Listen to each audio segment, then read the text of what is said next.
Good evening. Welcome to everyone who is here with us tonight and everyone that's joining us online as well. My name is Jerry Cruz. I'm the Dean and Provost of the SIU School of Medicine and CEO of SIU Medicine. And I'm one of the three co-chairs of the Massey Commission. And today I'll be performing the duties of presiding co-chair for the first of many Massey Commission public meetings. I'd like to acknowledge two more co-chairs who've been very instrumental in moving us forward to this point. They are Joanne Johnson there and Shadia Massey there as well. Yeah, thank you. So you'll hear more from them in a bit. The first hearing of the Massey Commission is now called to order. We have a quorum of our members present. One of our commissioners has requested to join us virtually. Is there a motion to allow Sunshine Clemens to join remotely? A motion has been made and seconded. All in favor, aye. Opposed, nay. The motion is adopted. Welcome, Sunshine Clemens. I'll now review the agenda that we have tonight. This is our first meeting with the full commission. We have a full agenda tonight. After introduction of the commissioners, we'll have a short discussion on the commission draft mission statement, value statement, and work group titles. Following those discussions, we'll move on to tonight's presentation. First, we will hear from Sangamon County Board members Gina Lathan and Tony Del Giorno as they present a resolution calling for an independent investigation of the Sheriff's Office. Our second presentation is an introduction to the language and values of anti-racism work presented by Kelly Hurst. Following these two presentations, we'll continue our commitment to listen to the community and we'll have time for public comment. So, for members of the public who are here tonight, if you wish to speak, please sign up at the table near the front entrance. Each speaker will be allowed 5 minutes and will be called in order in which they signed up. Our public comment period is limited to less than an hour tonight, so we should be able to hear from up to 10 speakers. So now a word about the scope of the work of the Sonia Massey Commission. This commission was announced on August 16, 2024 by Sangamon County Board Chairman Annie Van Meter and State Senator Doris Turner. It is a citizens commission established in response to the tragic killing of Sonia Massey by a former Sangamon County deputy in July of 2024. The commission is a direct response to many thoughtful comments that members of the community voiced after the tragic death of Sonia Massey. The commission is committed to leading a process for the community to listen, to learn, and more importantly, to act. While this commission was created and funded through a Sangamon County Board resolution, we now function as an independent public body. While we are not a judicial body or an investigative body that will examine the exact details of a single tragedy, the Massey Commission is a forum for analysis and inquiry into the systems and conditions that serve as the context for the tragic killing of Ms. Massey and others, many others, who have suffered at the hands of helping professionals in Sangamon County. The commission is committed to fostering an environment where all voices are heard, all concerns are acknowledged, and actionable solutions are developed to prevent future injustice. The primary scope of work for the Massey Commission involves policy review and recommendations, and work groups will play a critical role in the development of those recommendations.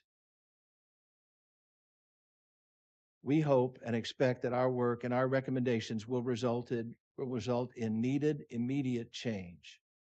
And more importantly, will start the process of culture change that will lead to generational transformation in our community.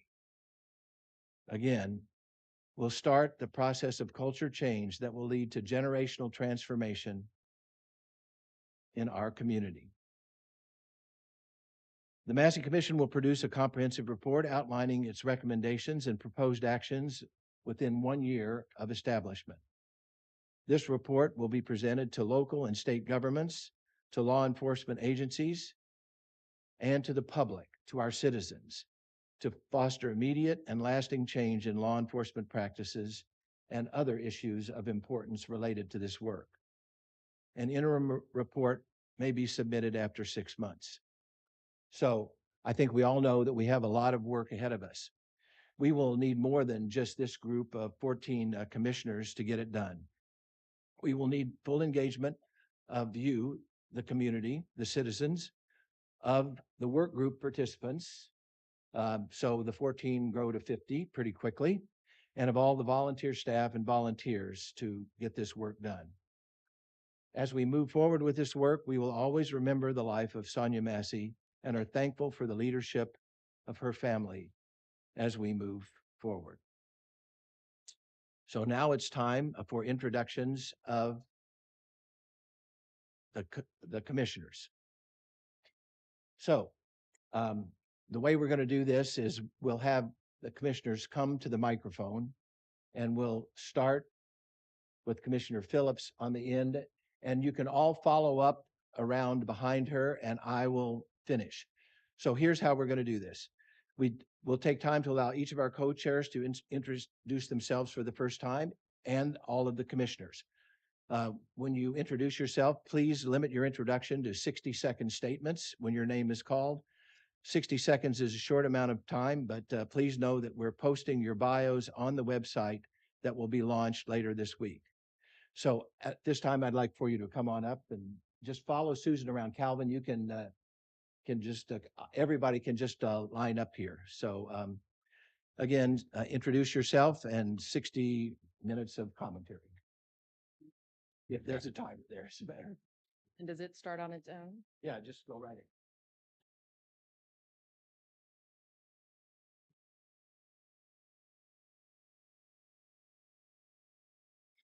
Good evening. My name is Susan Phillips. I pastor First Presbyterian Church here in downtown Springfield.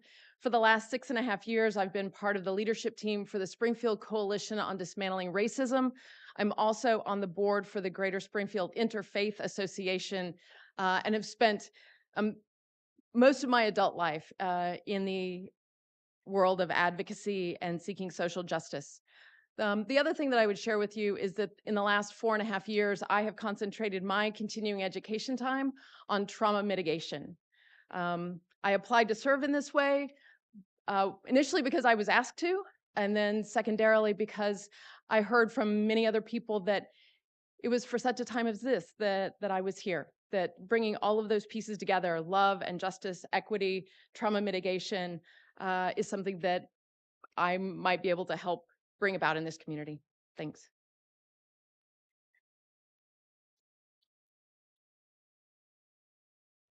Good evening. My name is Calvin Christian. I am a lifelong resident here in Springfield. I am also an investigative journalist who has looked into police misconduct files and personnel files for many, many years, bringing it to the forefront for the community to know about it. When I saw the video of the shooting, it it called m- it really spoke to me to say, something has to be done about this. It should have never happened. We should not be here because of that. And it just spoke volumes. And that's why I decided to go ahead and sign up for the commission, be on the commission.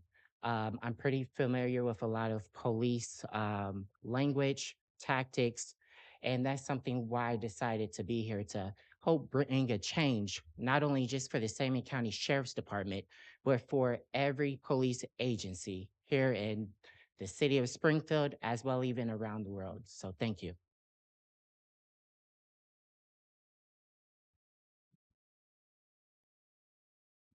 Hello, my name is Veronica Espina. I am president and founder of the Springfield Immigrant Advocacy Network. I am also part of the Springfield Coalition on Dismantling Racism and ACLU. And in the last 12 years of work, I've worked training anti-racism and know your rights for immigrants in the city. I also work at UIS as an adjunct faculty. I believe the tables that we share have to be inclusive and representative of the community. And many of our marginalized neighbors suffer pretty dangerous and at times unfortunate relations and interactions with the police department in Springfield and in the county in general. So I'm here representing groups of people that sometimes live in the shadows and sometimes they don't even speak the language. And they want to tell our neighbors that they exist and they have rights and dignity and that we are here for them as well. Thank you.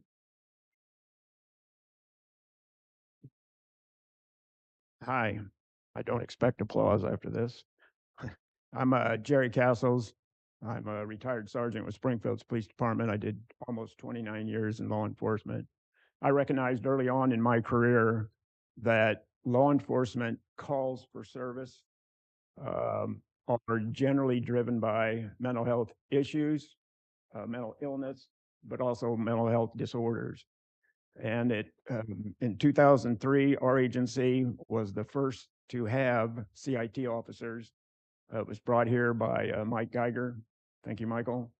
And that training then, we had 14 of our officers. I believe there were 3 from the county at the time that got into the community, and it brought a whole new light on how to deal with some of the mental health issues that we have, communication skills and others. It's an excellent program.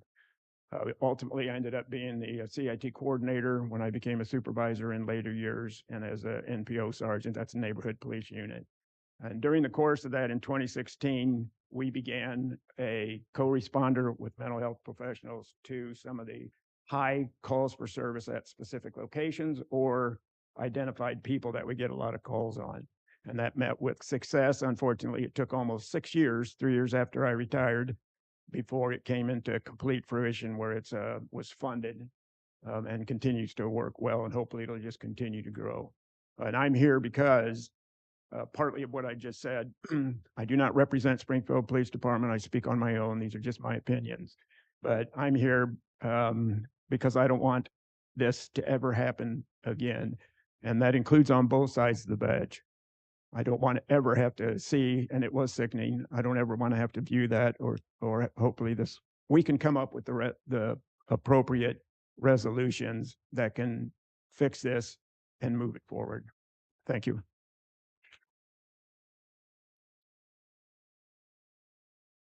Good evening. My name is Kristen Rubelkey. I am a social worker and a lobbyist here in Springfield. I have experience serving on different task force for racial justice, one for the National Association of Social Workers, the Illinois chapter. That task force was put together after the death of George Floyd and made recommendations on how social workers should work with the police. I, like my fellow commissioners, was mortified by the death of Sonia Massey, and thought if my experience, both at the policy level and as a social worker with extensive training, with a master's degree in social justice, and with my past work in legislation that relates, I wanted to be helpful how I could. So that's why I chose to answer the call. Thank you for being here.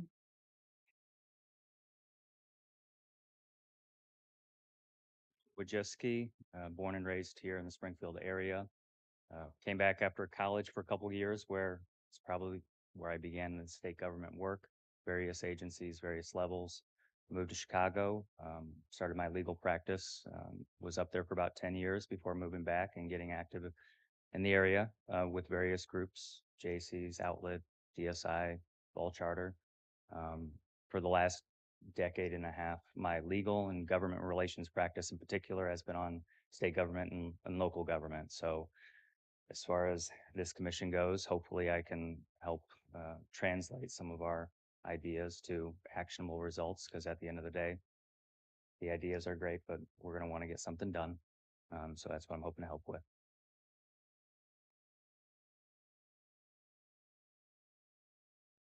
Good evening.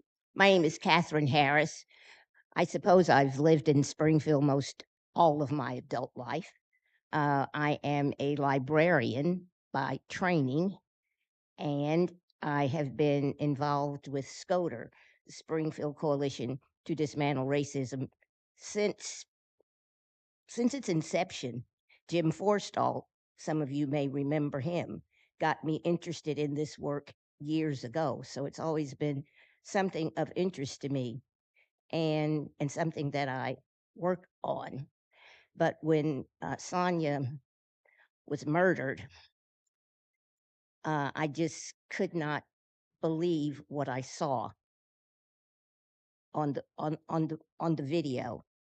And I looked at it and I looked at it and I looked at it and I said, this isn't right. Something needs to be done. So I applied to become a member of this coalition, of this commission. And I hope that my ability to listen, which I have learned from being a supervisor at my job and working in libraries and just being in the community, I hope that that will serve me well, because much as was said already, we have to listen, learn, and especially act. And I hope that we do have something concrete, not just something that gets put in a book, put on a shelf, and nobody ever looks at it. But we do indeed need to act, because our city, the institutions in our community, systemic racism is real, and we need to deal with that issue. And I think being a part of this commission will be part of that. Thank you.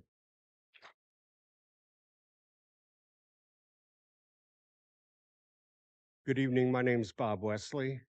I'm 75 years old. I'm retired after more than 30 years of employment at SIU School of Medicine. And I have, since my early 40s, served in various capacities in the community out of a sense of community service. So I was a Democratic Party chairman. I was the regional president of Central Illinois ACLU.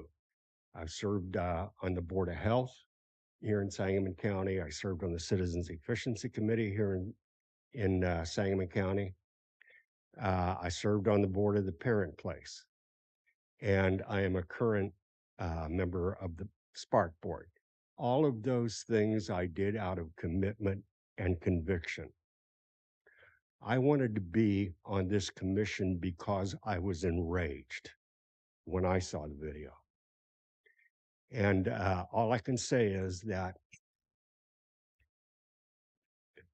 all across the nation, these kinds of things have happened, and now it happened here in my city, in my home.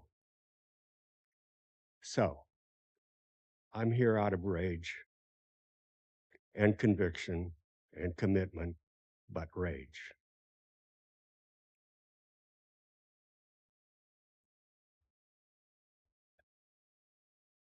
Good evening. My name is Sante Massey. I am an asset manager for Springfield Housing Authority. And more importantly, I am the older cousin of Sonia Massey. I just wanted to thank everyone for coming out tonight, and I am just anxious to get started. Thank you.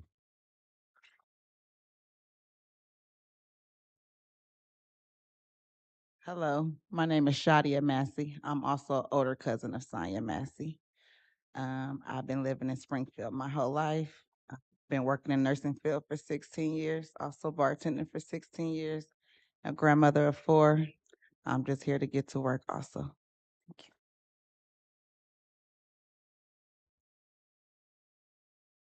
Good evening. My name's Joanne Johnson. I'm a 14-year resident of Springfield, originally from Chicago. Retired from the Illinois State Police, served almost 30 years there. And like everyone else has already said, when I saw that video that night,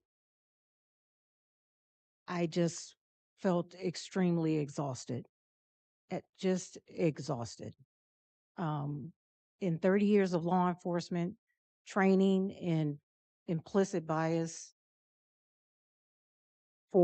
since 2014, training all over the country, NYPD,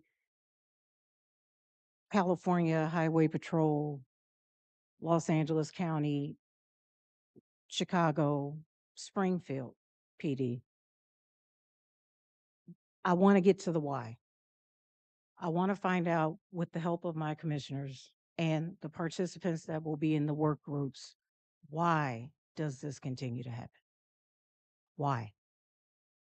And I think together we can come up with the strategies, the actionable items, but more importantly, hear the lived experiences of the people on these committees and commission, along with the expertise that the subject matter experts bring to this group. And together we'll have both perspectives and hopefully be able to come up with some strategies so we can stop seeing this happen over and over again. Thank you for being here.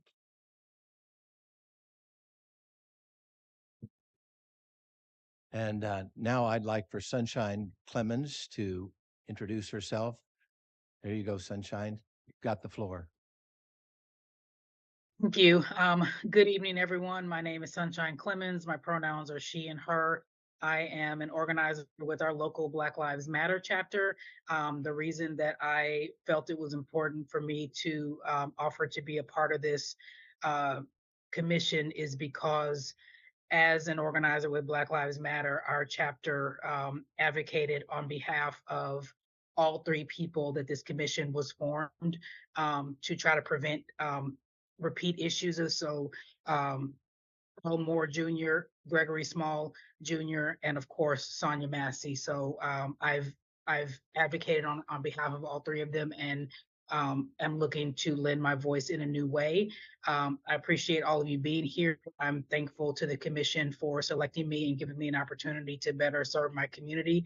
And I look forward to working with everyone on the commission and putting forth something that changes our community for the better. Thank you. Thanks. And as you've heard, I'm Jerry Cruz. I'm a family physician. I did all my training at the University of Missouri and came to SIU 40 years ago. And I've had several jobs with the SIU School of Medicine in various cities across the state. I've been a practicing physician, a teacher, and a researcher along the way. I'm now in my 9th year as dean of that organization.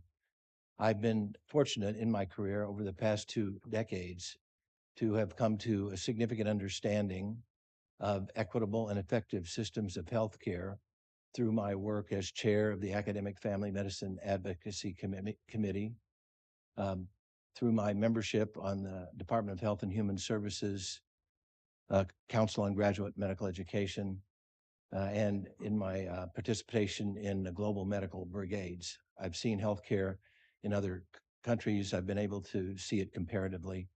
Over the years, it has shocked me that compared to other industrialized, other rich nations, how the healthcare outcomes lag behind in the United States, how our costs are incredibly high, and how inequitable our systems of healthcare are. Over these 2 decades, I've clearly come to understand that although that's multifactorial, the number one factor involved in those poor outcomes and high cost is systemic racism. And so my interest is mostly in generational change. I'd like to help be a co-chair of this commission to move it along, but we have a lot of immediate things to take care of, but we really want to make sure that we have some change that takes hold and moves us forward on all of the horrific things that we've seen. So, thank you.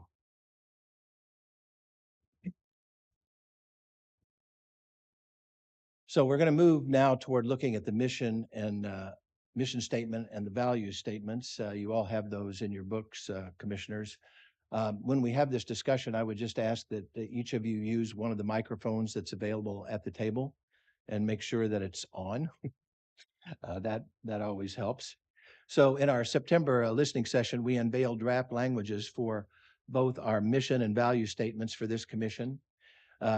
All of you have had time to consider the language, and I now ask for your thoughts on the language before we take any formal action to adopt these statements. So we'll begin with the mission statement.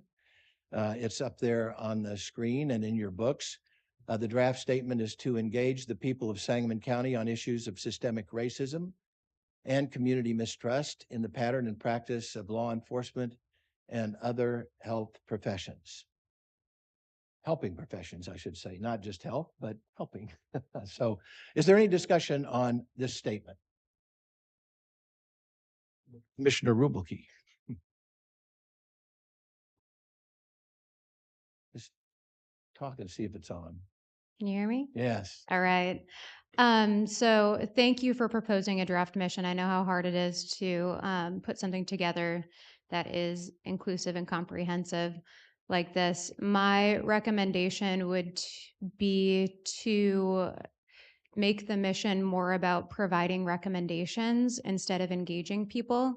I think that the engagement of people is a part of our draft values and our values in community, but I think that in order to be effective, our mission needs to clearly state what our purpose and what our goal is. And I think our goal is to get to recommendations that make changes. So that's my public comment. So as these comments come, I will say that we're gathering them all and we'll take them all into consideration. And we are happy to have any specific language also that you might have either here publicly or as through our other means of communication. Commissioner Wesley, I think it works if you just, hello?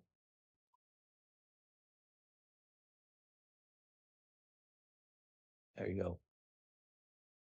Yeah, toward the bottom. Does it work? Yeah. Good. Okay.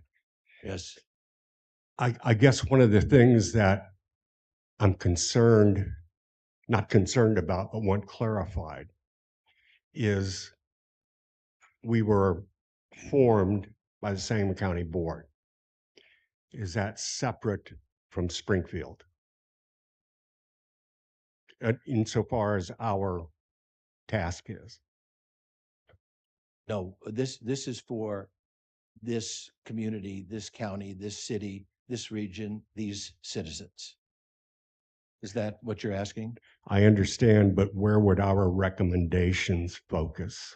So the recommendations that we make will depend on the decision of the commission, which will heavily be informed by the work groups. And they can be very wide ranging. They can be recommendations for any variety of organizations. They can be recommendations for the citizens. As far as I'm concerned, they can be recommendations for the country and the world. So I don't think you're confined. Yes, Commissioner Castles.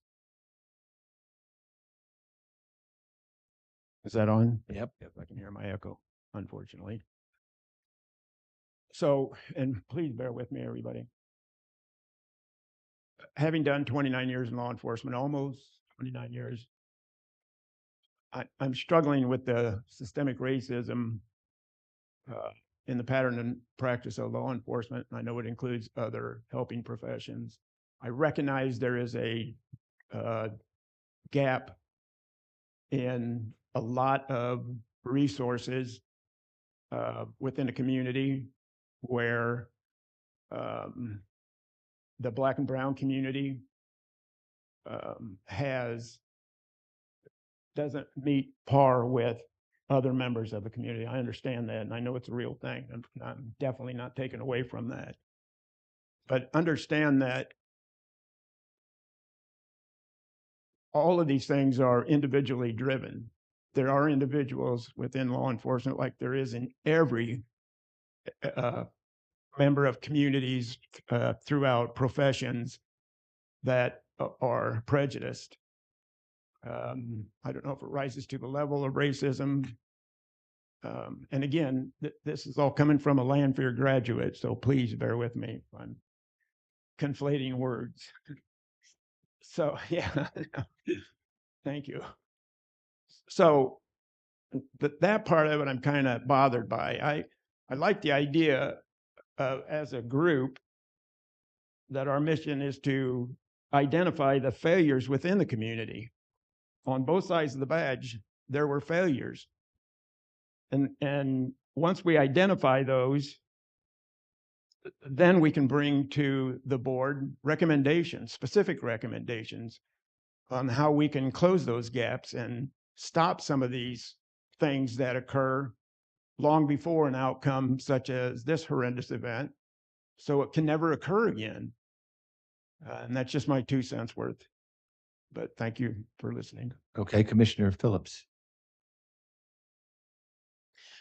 I understand that individual people make choices that can have a variety of impacts, and sometimes those are negative, in which case, when I'm the one that does the thing that has a negative impact, I need to be accountable for it.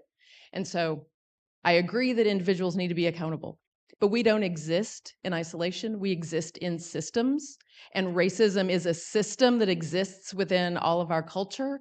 And this is also the reason why within our orientation group, one of our first requests was that we start with a definition and understanding of systemic racism as the grounding of our work. And so I'm deeply grateful that Dr. Kelly Hurst will be here with us tonight to help us with that. Yes, that's great. Thank you. Other comments from the commission? Commissioner Sante Massey. There you go. Can you hear me? Okay, I was just wondering if this commission is solidified in terms of, are any more experts coming in? Are there going to be more commission members? Can you help me out with that? So the commission members and the work group members were all chosen from those, well, who applied, except for the co-chairs. The co-chairs were asked. Well, it's the co-chairs. Well, that's a little bit of a mixture, I'd say. But we're not planning on more commissioners, but we are planning for all of the work groups and for the commission to engage any content experts, any witnesses, any people who would be helpful in giving testimony that would allow us to do our work of making the recommendations that we need to. So there'll be great freedom in that. And there'll be a great freedom here on the commission itself. And there'll be a significant responsibility for that for the co-leads for the work groups.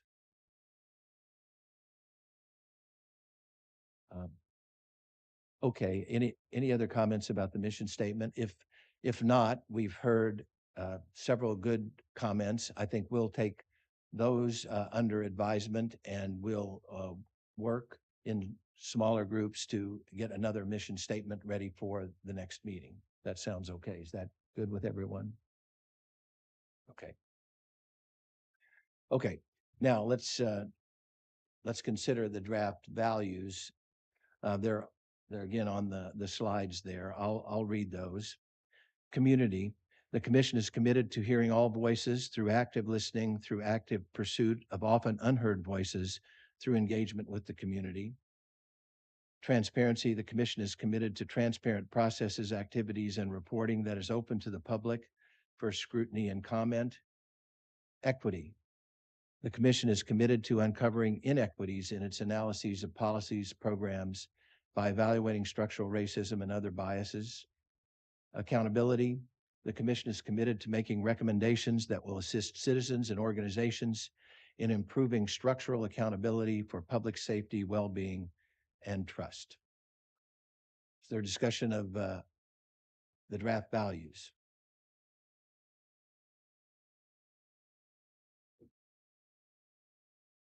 Under the transparency, what I think that we should also include is the fact that we will be responsive to FOIA as well as Open Meetings Act requirements as well. Yes. And so, as you know, we are planning to follow the rules of the Open Meeting Act and FOIA. So, yes, thank you. Other comments about the values? Do they cover the bases? Should there be any more? Yes. I have a tiny question. Sure. If we have tiny edits, who should we send those to? it's fine to send those to me or Joanne or Shadia. I think the co-chairs, yes. Okay. Yeah, that would be good.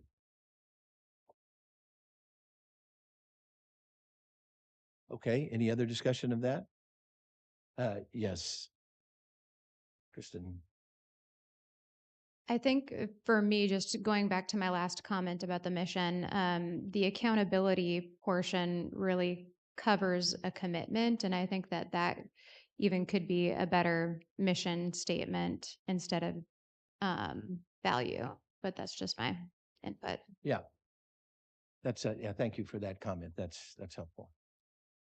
Okay. Well, we will work on both of those areas. So thank you very much for that discussion. I'm So sorry, now- and oh, I oh, wanted yes, to add, yes. yeah, so what you said, I will think that the words identify and recommend are going to touch on all those if we can add that to the mission statement. So it will be engage, identify, and recommend. Okay, for the mission statement. Okay, good. Thank you. Others? Yes, Commissioner Harris. Would you define structural accountability for me? I have an idea, but I want to be sure that what you're saying is what I'm thinking. You know, I would say maybe the commission should define that. It can take several characters, I would say, but basically, it's the, you know, in an organization, you might call it the organizational structure itself. It's the foundational principles and how you put that together with a variety of organizations that may govern and or that may have regulatory activity or may do other functions, you know, like education and the like.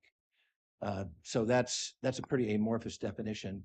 And I would, as we have our discussions, I would yield to others to give us the best definition of that.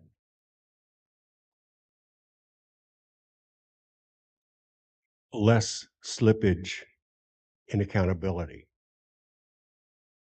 So, yes. Yes, okay, less slippage and accountability. Yeah. That's good.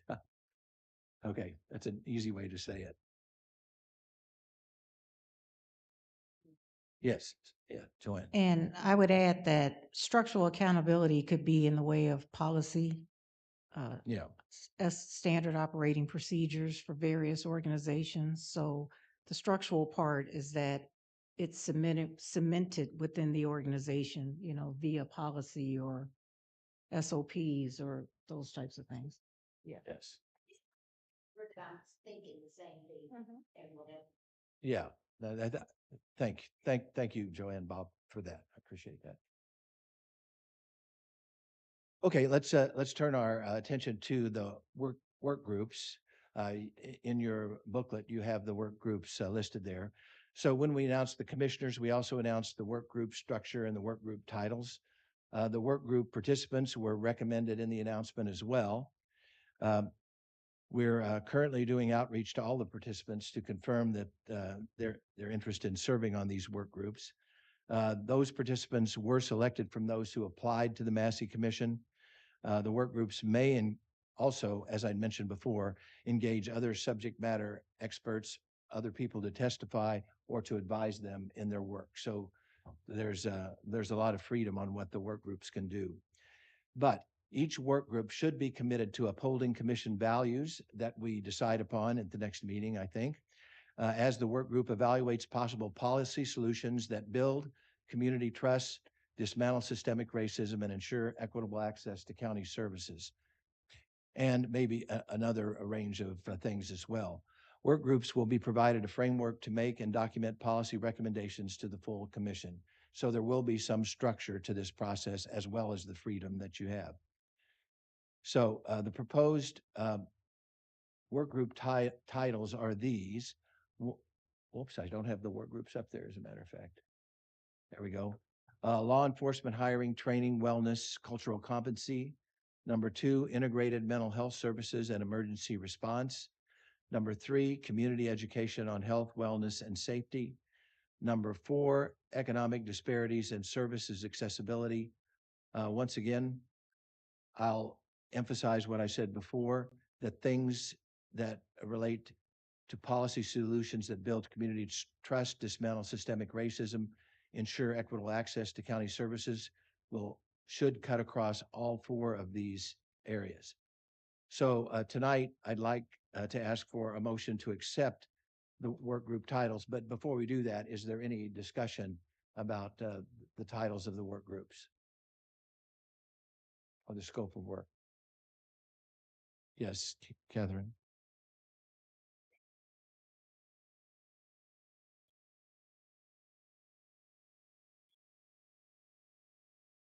Yeah, you know what? That's not up there. Did I get this from an old document? I might have done that. I think it's not in there, as a matter of fact. I think public health and safety is the way it's supposed to read. So sorry about that. Not that it's a bad one, really, but well, this is valid for sure. We can, yeah.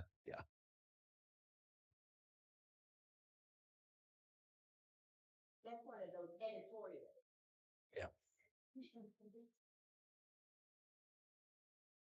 Any other discussion? Yes, Kristen. Is there a way that once the committees or the working groups get together, is there a way that the titles can be changed to reflect the work of the working groups just in minor ways? Well, in minor ways, perhaps. What does the rest of the commission think about that? If that becomes necessary.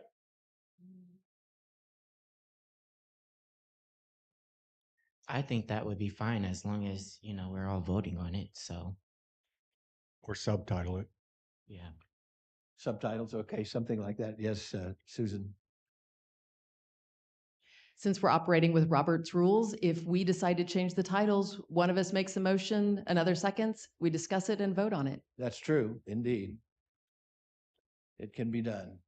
I have a question. Are the names that are on this page, Yes, the members, is that the final list? that's the final list. Okay.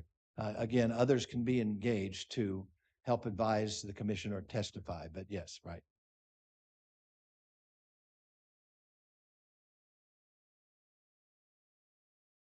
Okay, with that, I was planning to ask for a motion to accept the work group titles. Again, as Commissioner Phillips pointed out, when the work group does their work and the co-lead who is a commissioner can bring back here for discussion, and we can change that. There's no problem with that. There's a second motion by Commissioner Phillips, second by Commissioner Rubelkey. Is there any further discussion? Hearing none, all in favor say aye. All opposed, nay. Motion is adopted. Thank you. Okay, now we're ready for our presentations tonight. First, I'd like to invite Sangamon County Board members Gina Lathan and Tony Del Giorno to the stage to present a county board resolution to establish an independent review of Sheriff's Department procedures. Dr. Lathan and Mr. Del Giorno, please begin with self-introductions before you proceed to present and explain the purpose of your resolution. Once it's completed, we'll open it up for a discussion, and I'll bring you the slide advance.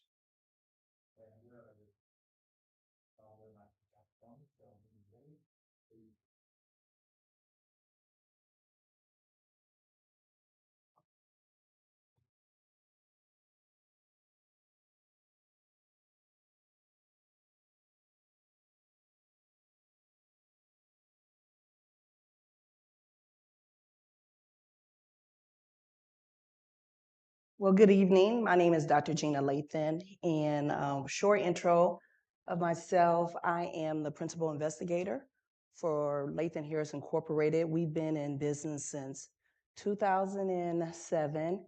We provide training, research, program evaluation, and technical assistance, predominantly in the area of public health and economic development. I have a master's of public health My bachelor's is in human services, my master's is in public health, and my PhD is in community health with a specialization in public policy and program evaluation. I also am the co-owner of Route History Museum. We are a museum that tells the story of the Black experience along Route 66. And I also am county board member for District 22.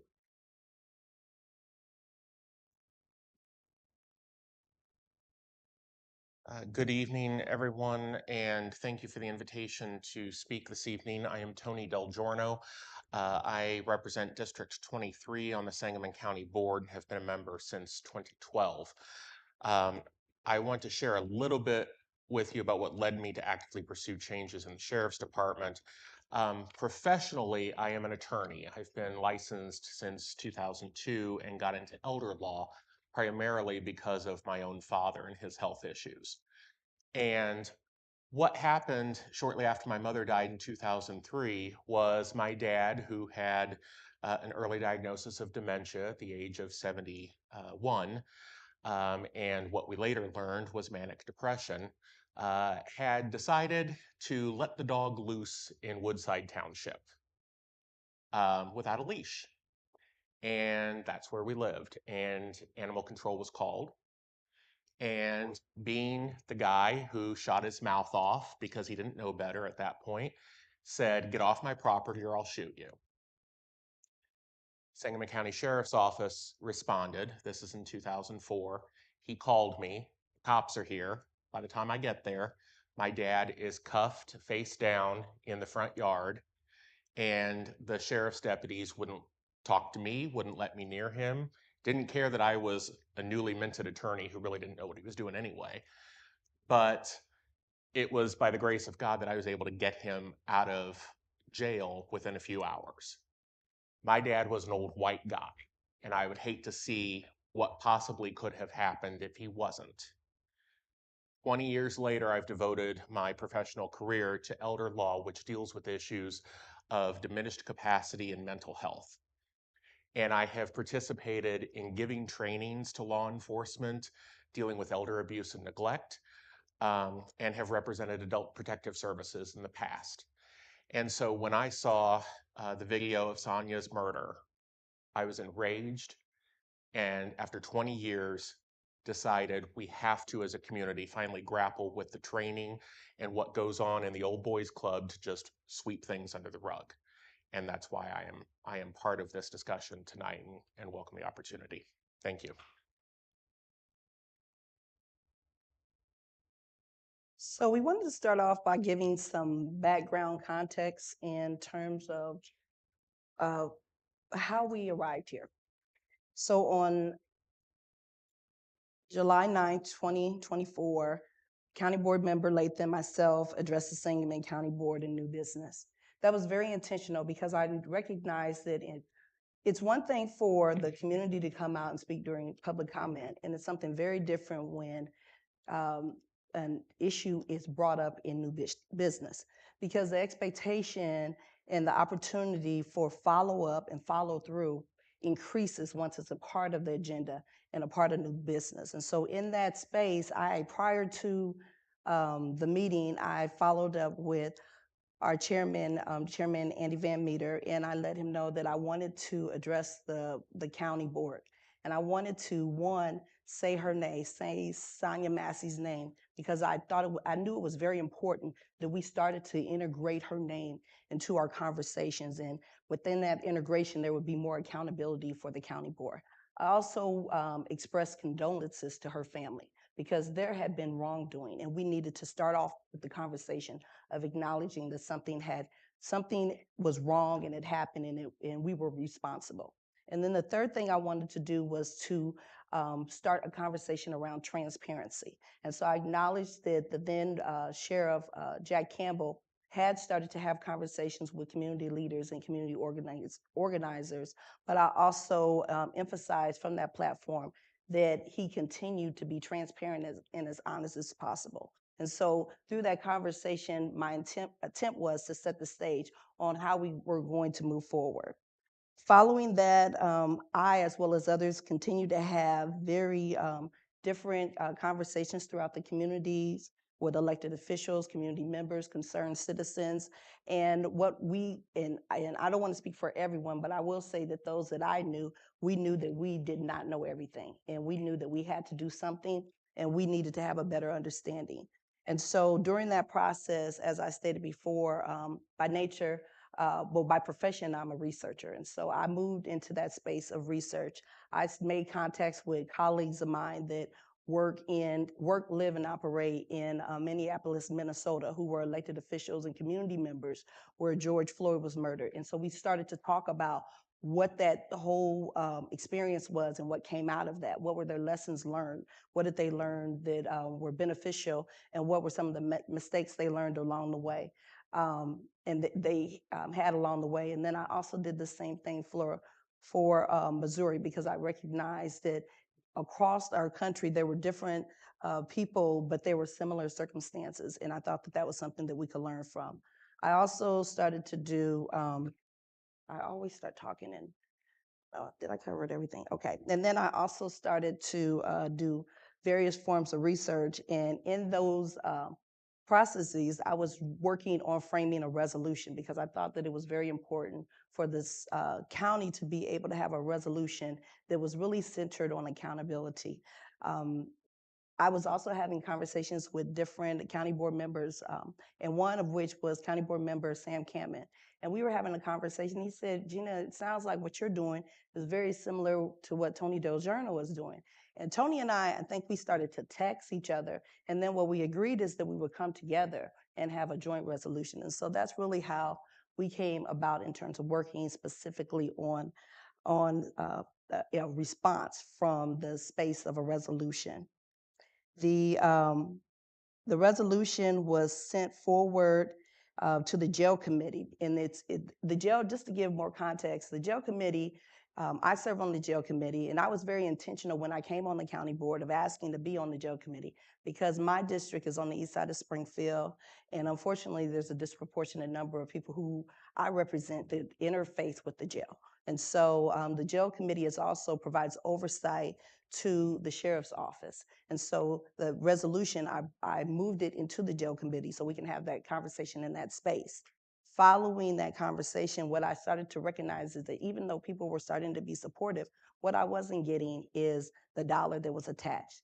And one of the commissioners made a point earlier of raising the question, so are we going to be able to get other, I don't know if they say contractors or experts at the table? And so recognizing that I've been a part of similar systems that are framed this way, and I knew that there needed to be dollars attached, because we need more subject matter experts to come into the room, and you're going to have to pay them. And so I wanted to make sure that the vehicle that we were moving forward in terms of resolution was not just a vehicle that we would say we did something and put it on a paper, but it would be able to have action, and the action is tied to dollars. And so since I started this process off with County Board Member Tony Deljourno, and I was asked if I would be interested in withdrawing my resolution because I never got any money tied to it. I went back to my fellow County Board member and we discussed it, and then we agreed together that we would move forward and be submitters for the Massey Commission resolution. And so I just wanted to kind of let everyone know how did we get here. And within that, we also made sure that there were dollars attached. Not only dollars attached right now, but moving forward, there would be dollars attached. So the researcher and I kind of kicked in, and I started to do research in terms of what did I know we needed to do? We needed to have an understanding of what had been done, what were the lessons that were learned, what is the literature telling us in terms of how we can respond in a very meaningful way. And then also I wanted to have more conversations with subject matter experts. So like I said, I started to call people I knew who knew people, or people that I actually knew, and we started to have those conversations. I also started to look into the literature, and I identified research articles that would be helpful for a committee group. At that time, I didn't even know of the term Massey Commission. I just knew that the community needed resources to be able to move forward. And so here we go. I'm just letting you guys know, I can't see a thing up here. I'm looking down here. I'm trying to work through this. So subject matter experts, and these subject matter experts that I identified, they are not the end all be all, but what they do is they bring to the table a certain set of skills and experiences and work that they've done that they're going to be able to give a framework of when the subcommittees or the commission as a whole has an idea of something and they recognize something's missing or they need more information, they can either refer to these individuals or identify individuals with these similar qualifications. And so through a lot of my conversations and as a proud Springfield High School graduate, I definitely leaned into the research and the work that Tracy Mears has done. She is a legal scholar and professor of law at Yale University, and she was appointed by the Attorney General Eric Holder to serve in the office of the justice programs. And so she's done a lot of work in terms of the 21st century policing work in practices and standardization across the United States, and she's also a Springfield, Illinois native. I had the opportunity, and I regularly attend the United States Congressional Black Caucus Foundation, which is held annually in Washington, D.C. And for this particular year, I reviewed my agenda and I saw that there was a session that was going to be on policing, and I can't remember the exact title, but it really had everything to do with why so many Black people were unarmed and murdered. And so I knew that I would be able to go there and get some really good, useful information. And so that's what I did. And during that time, it was a great panel. And I must say, I was quite surprised, but very impressed. Our very own Shadia Massey was on the panel. She was right front in the middle, and she did an exceptional job. I was so proud of her. She really represented well. And I was like, hey, that's Shadia. But she did. She did a great job. And Shadida, you'll recall Major Neil Franklin, he was there and he talked about law enforcement. He spoke about the work that he had did in terms of training, the work that he had did in terms of building community coalitions and engagement, and also the standards and developing those standards within law enforcement systems. And so he and I have had, we had a follow-up conversation. He gave me his contact information. I let him know about this commission, and he's definitely very much interested in any follow-up conversation. So I have his contact information if anyone would like it. Public health and mental health, Dr. Kennedy Bailey, he thought it was great because he does a really good job of bridging the mental health piece of understanding not just the psyche of the members of law enforcement, but how do they connect to communities, in particular Black communities or low-income communities. And that's a conversation that a lot of times we don't want to have.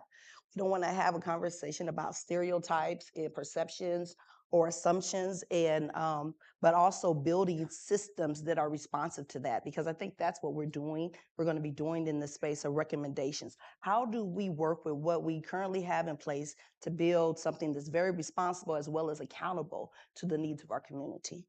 And then we also have Dr. Van Hook, who is at University of Illinois Champaign, Urbana-Champaign. And I thought he was great because in his body of work, he is a mental health interventionist. And in his expertise, he centers around gun violence, social economic immobility. And we have to be mindful that the communities that people live, work, and operate in, oftentimes when there is a high prevalence of poverty, then there are just certain acts and actions that take place, and there's also oftentimes a greater gap between control and power, and how people are able to advocate for themselves within those spaces. And then he also has expertise in regard to policy disinvestment and systemic racism. The racism and historical underpinnings, once again, is an area that a lot of times we don't want to talk about. Historically, what are those underpinnings in our community that we have often normalized just because they've been there for generations after generations after generations? And until we begin to lift those up and do an analysis of them and understand how they impact future generations in current settings and conditions, and how certain groups or systems take advantage or just mistreat by the nature of the work that they do, then we're going to continue to have that cycle. And so in that space, Dr. Neville, who is an educational psychology and African American studies at University of Illinois in Urbana-Champaign. And I didn't pick that school just because I graduated from it, but it is a wealth of information. And I was also being very mindful that they're close in proximity, far enough away, but close enough that they would be very accessible. And she does a lot of work in terms of um, that whole mental health space, but also recognizing that there is work that needs to be done, not only in our communities, but bridging gaps between our community and law enforcement. And a colleague that I was able to speak to not too long ago, Dr. Ivory Tolson, he's a professor at Howard University, and he's also, he does a lot of work. Not only does he do a lot of work in just mental health services, but we have to recognize that there is a huge trauma in our community as a result of this. And so that trauma, if we don't acknowledge it and we don't make recommendations to address it, then it's going to be manifested in a number of ways. I actually had a conversation with some young kids that were outside playing. And just because a police officer was dealing with an issue around the corner, they thought that the officers were stalking them.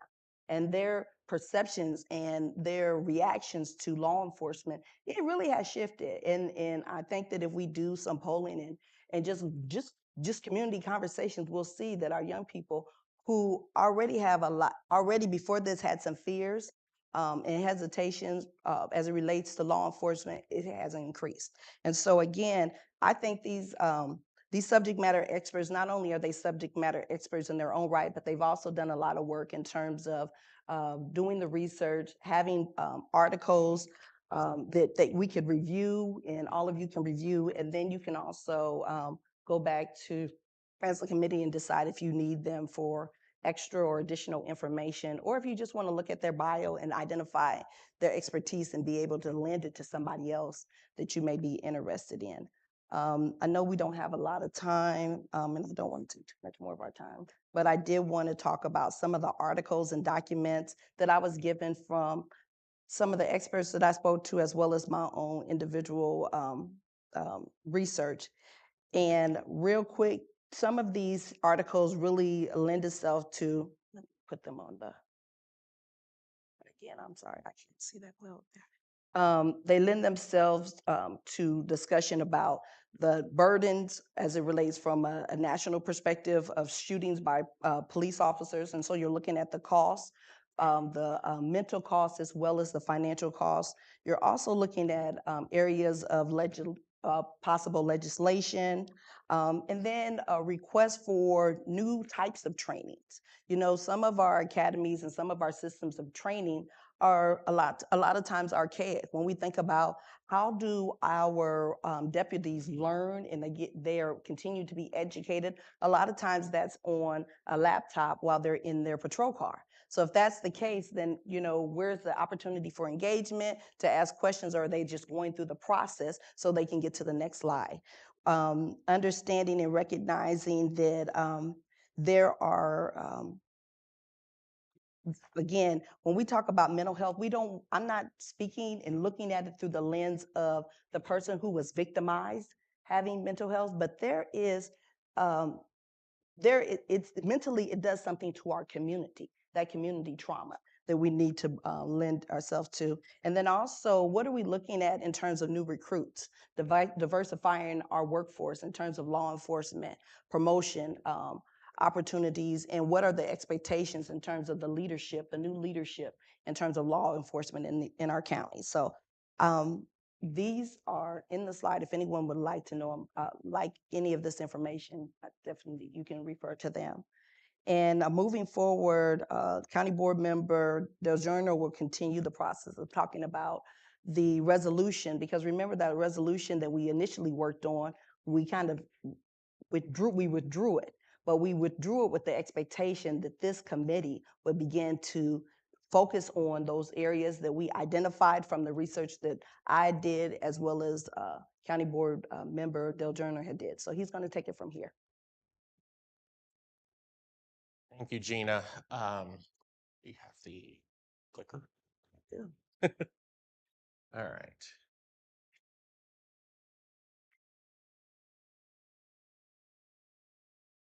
Okay. So Gina and I submitted to the jail committee on August 6th a resolution, which I believe the commissioners have a copy of it in your board packet book. And one of the comments that's made in this resolution is a finding that does address one of the comments that I believe Commissioner Castles had made earlier, and what we've also seen others comment about how certain officers are just bad. And those bad apples are the ones that cause these issues. But one of the things about 2/3 of the way down the first page in this resolution is a statement of Illinois law that says at 55 ILCS 5/3/6016, the sheriff is liable for acts of deputy and auxiliary deputy. The sheriff shall be liable for any neglect or omission of the duties of his or her office when occasioned by a deputy or auxiliary deputy in the same manner as for his or her own personal neglect or omission. So state law specifically says that the sheriff's department is responsible for the entirety of the agency. The bad act of one is visited upon the head of the agency. And that is what, in part, I think our community was so upset about, was the lack of saying the buck stops here. And so with this resolution, County Board Member Latham and I decided that we needed to put forward something that not only calls for an outside review of policies, practices, hiring practices, procedures, disciplinary processes, the whole gamut, and call for that independent review, be it through the Department of Justice, the Illinois State Police, the Attorney General's office, or if all else fails, the county should pay for it itself and seek requests for proposal, and get an outside independent investigator to throw open the doors and take a look at what has been the policy and the procedures of the sheriff's department. That resolution also called for a greater involvement and utilization of what the county has, which is called the Sheriff's Deputy Merit Commission. The Sheriff's Deputy Merit Commission is a creature of state law. If a county wants to have it, they have an enacting ordinance that says we're setting it up. However, in my research of what the provisions of state law say about the Deputy Merit Commission versus what our own county code says, county code says something to the effect of, and I'm paraphrasing, that the policies and procedures of that merit commission, which is supposed to be reviewing the applicants for positions as deputy, court security officer, etc. Those policies and procedures in Sangamon County have to be first vetted through the sheriff himself or herself. I didn't see a similar provision that said that fell upon the sheriff to have a pseudo veto power in what those policies and procedures are. So one of the things that we are calling upon this commission to investigate and determine is how the Deputy Merit Commission in Sangamon County is ultimately enacted, utilized, and what reforms need to be done.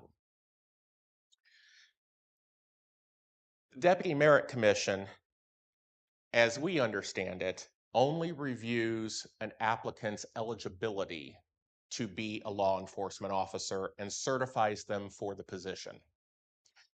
The Deputy Merit Commission does not undertake a background investigation, does not participate in that in any way, and does not have any say, as far as we know, into the actual offer of employment to the individual.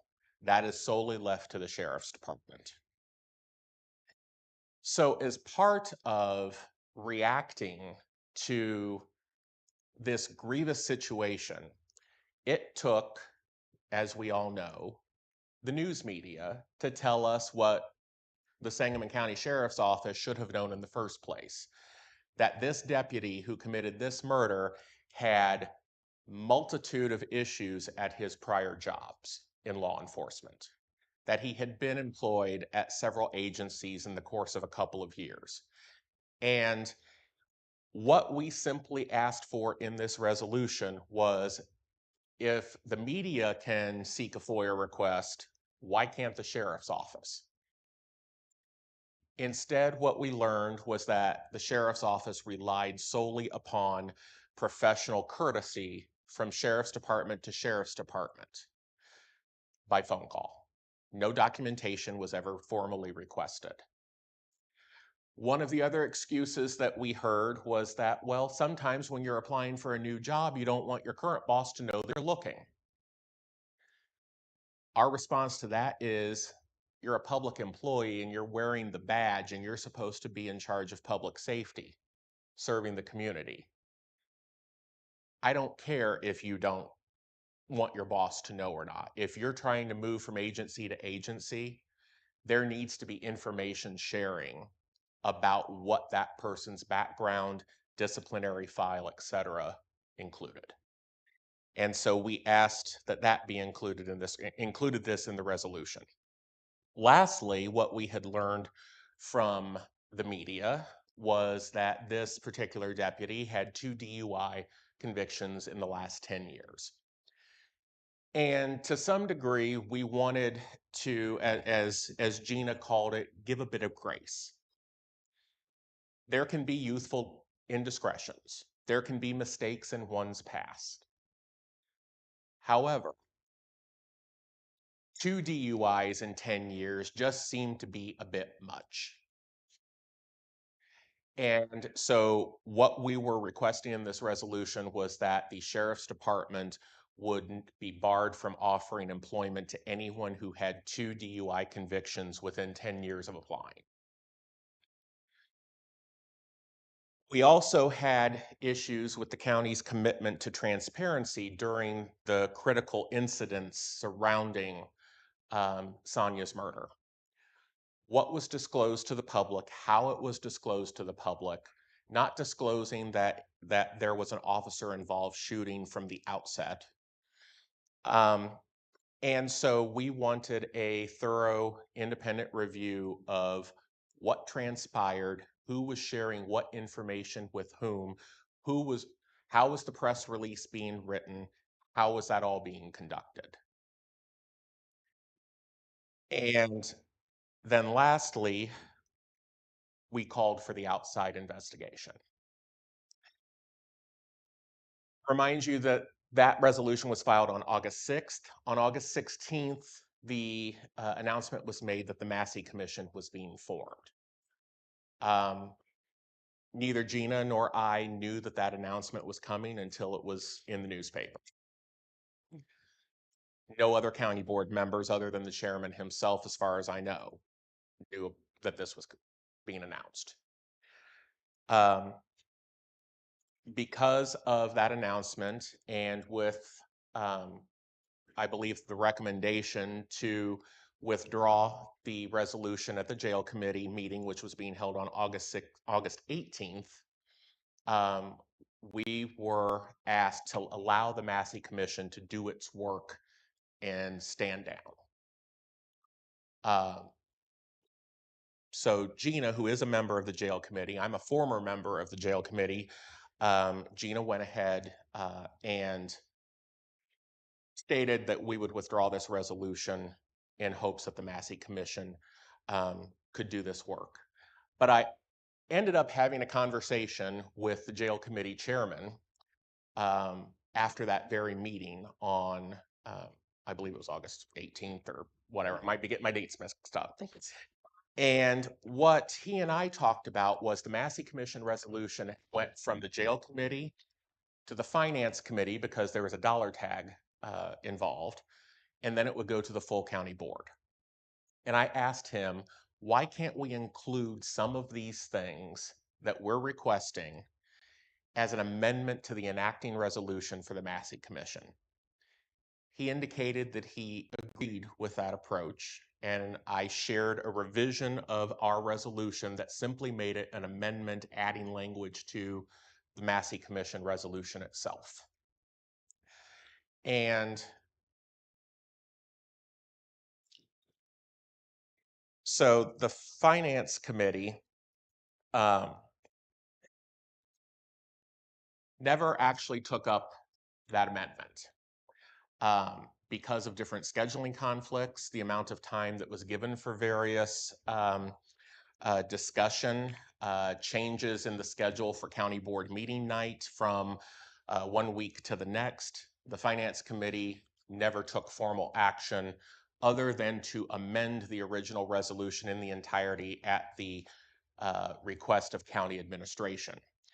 And there were some changes made with regard to the amount of money appropriated and I believe who was going to serve as the co-chairs. I think those were the substantive changes to that resolution. We did have an informal discussion. Everybody agreed that it was worth further discussion at the full county board meeting that was supposed to occur, or did occur, on September 18th. After that Finance Committee meeting, I was contacted by Republican County Board member Annette Fulgenzi. She agreed wholeheartedly that something needed to be done. To just defer at this critical point in time to the commission, we thought was an abdication of the county board's authority. We didn't want to make any recommendations or any policy permanent. We just wanted to have something as an interim measure until all of you could get subject matter experts. Asking for a FOIA request, we didn't think was that weird, for lack of a better term. So Ms. Fulgenzi and I worked on language, and she and I both talked to fellow board members. She talked to, especially talked to her fellow Republicans.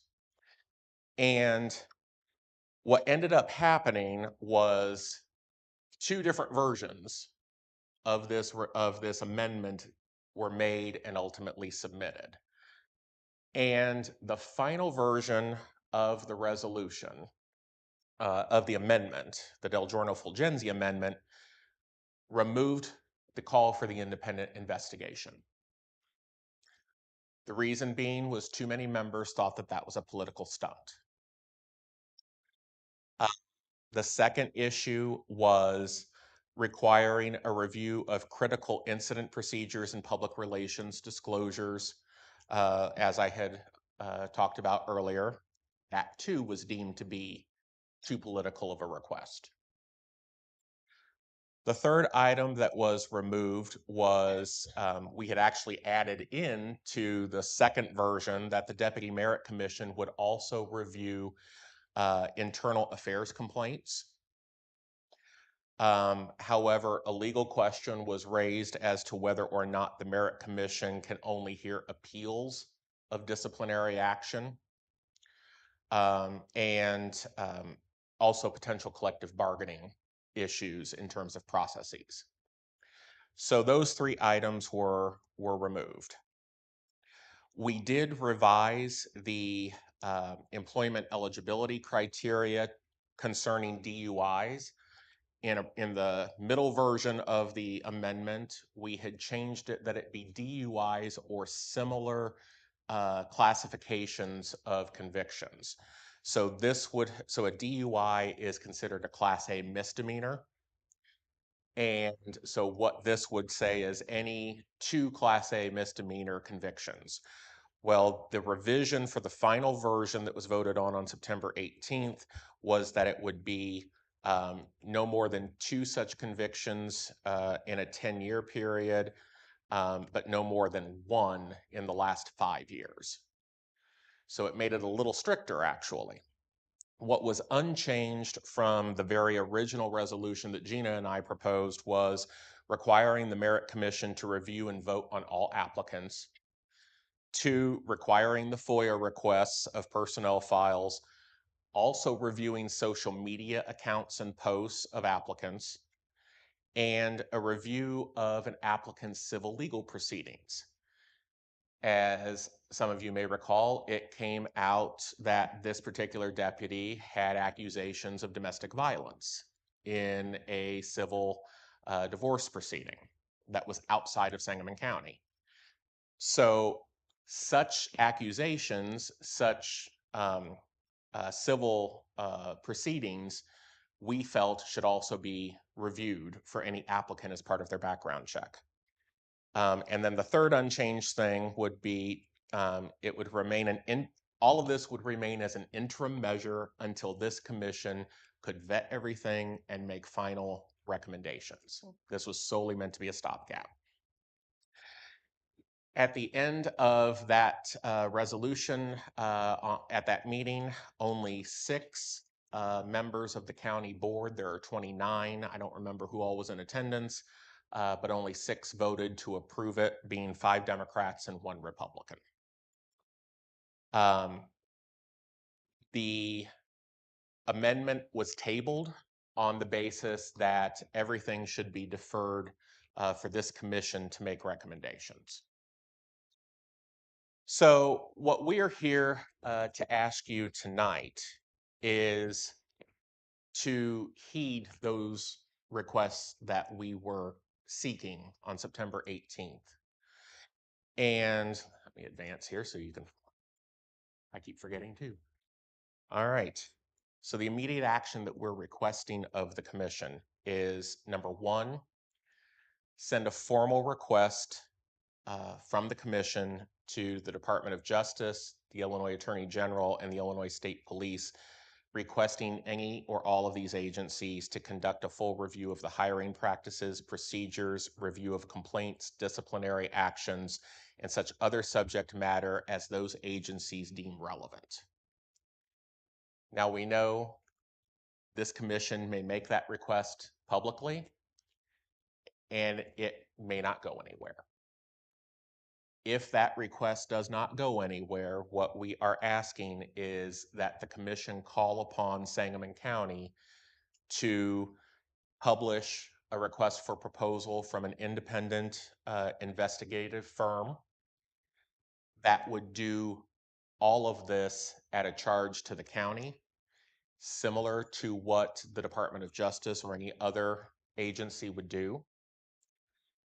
That there be a full commitment from the Sheriff's Department, since there wouldn't be actual subpoena authority, that the Sheriff's Department actually share any and all information, unfettered access to everything.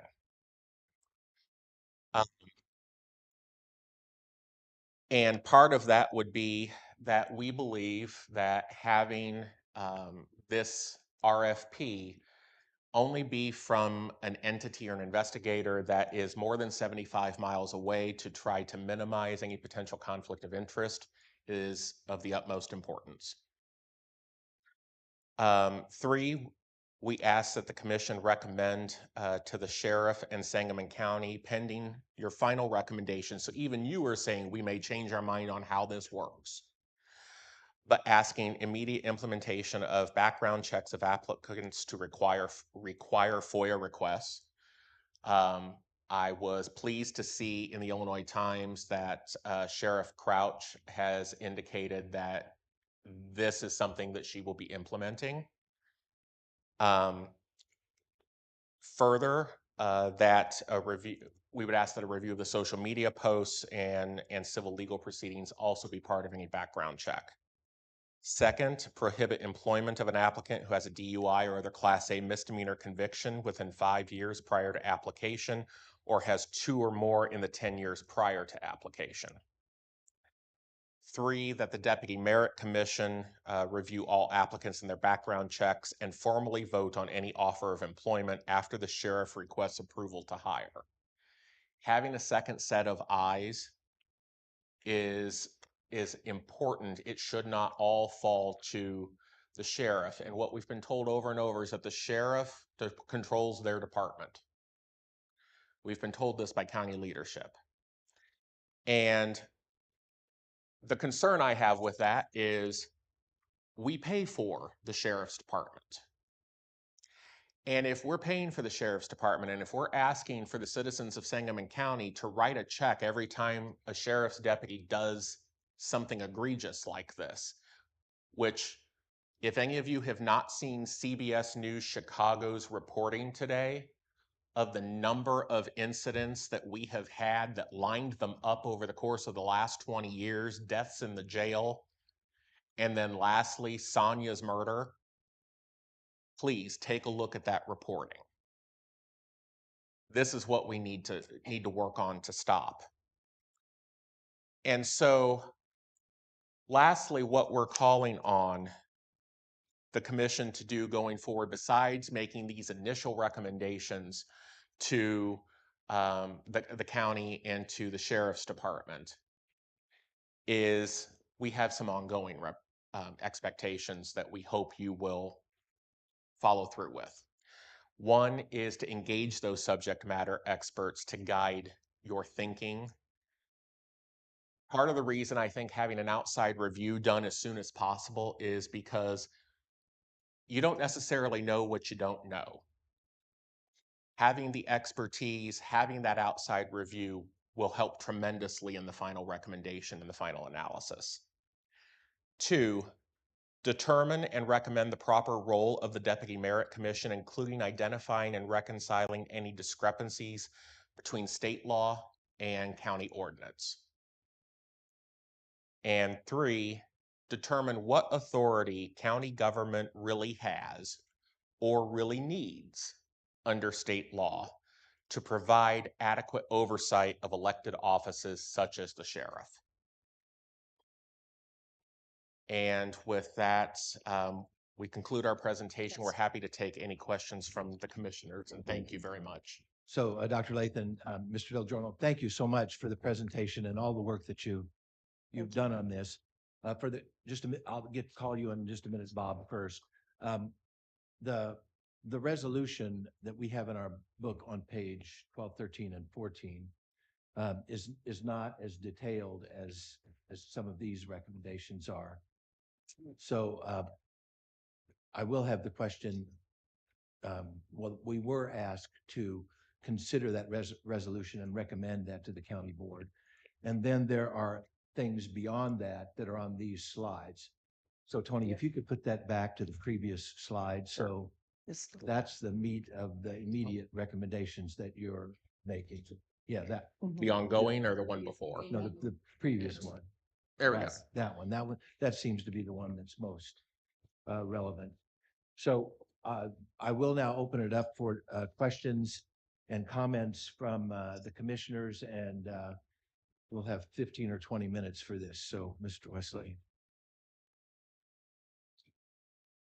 I'll make my concern quick. It has 2 parts.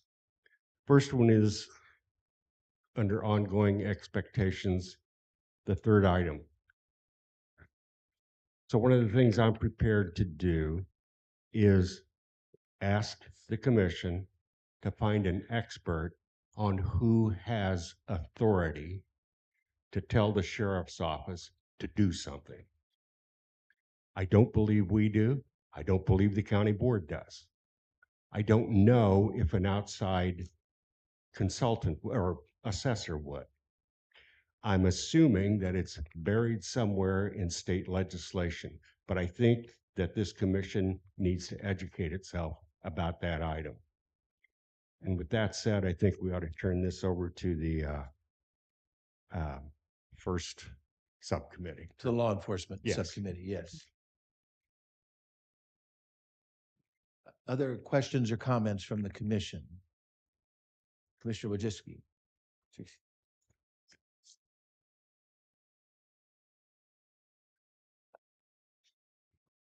Gina and Tony, I had a couple, maybe. I would agree, maybe it's gonna be helpful for the law enforcement working group. I'm not on it, so I'm more or less asking for them. So of the resolution we had in the packet, and this is kind of for my fellow commissioners too, on page 13, it looks like of your immediate action recommendations, 3A, B, and C are basically C1, 2, and 3 on the, okay. Correct. Slightly different order, but basically those, right? Okay. Um,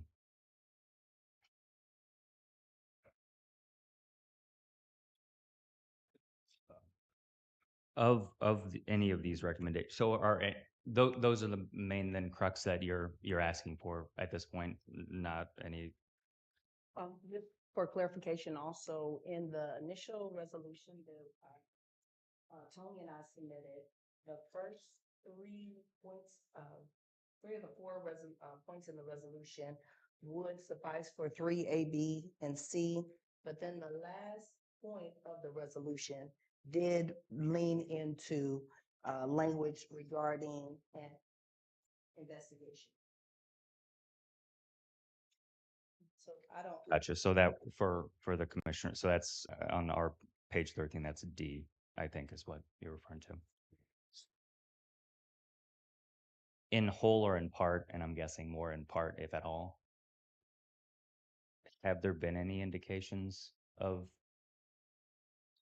any of these things Yes, being considered? at the last jail committee meeting, the sheriff did move forward in discussion. Oh, I'm sorry. Yeah. Hello? That's not me. Oh, There you so- go. Yeah. Yes, at the last jail committee meeting, the sheriff did make mention, and I do believe that it was in followed up in an article, but she did do a presentation in terms of moving forward on FOIAs as well as more extensive background checks, recognizing that there is definitely a deficient in numbers of sheriff's deputies that are currently on board now, and that many are moving out of the system due to retirement or other opportunities. And so to make sure that she was efficient as possible in covering background checks, she has started to move forward in some of these tasks, in particular in 3 between A through C. And then my last one, and again, I do think this does maybe touch on sending it to the law enforcement working group. It had to do with your ongoing expectations. I think it was 3 on looking for authority on, what, is there anything you've found that you would point to that would help get to answers quicker? Or is there a gray area that you would maybe even Say that right now it's kind of a gray area, but you have the work groups. So you have the work group, you have the resources for the subject matter experts to come in, and any recommendations to help guide the process that moves this forward would be definitely beneficial. So it's not necessarily giving us a standard operating procedure to respond to situations such as this, but it's more so providing the recommendations on how the county system would be able to be more be structured in a way that's more responsive and efficient. Mr. Wesley.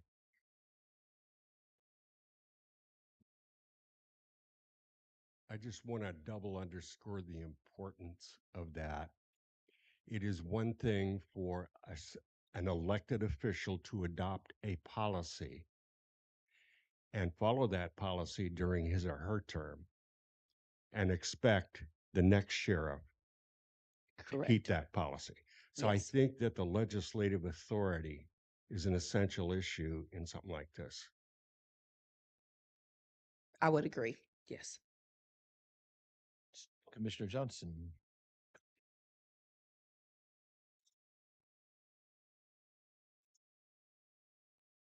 You use that one, yeah.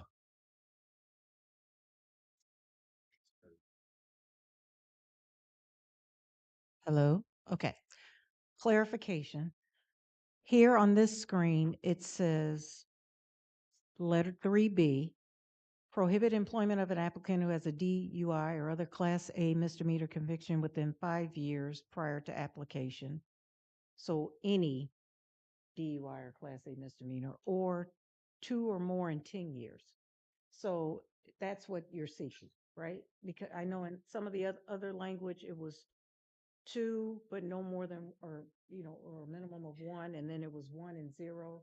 This is the language you're. Yes, there are 3 versions of the resolution. So the initial version of the resolution is what Tony and I worked on. And so that didn't have the extended portion of language after the 2 DUIs. Okay. Following that, I do believe that that language comes from the journal in Fugenzi. Okay. And so the resolution has evolved in its language.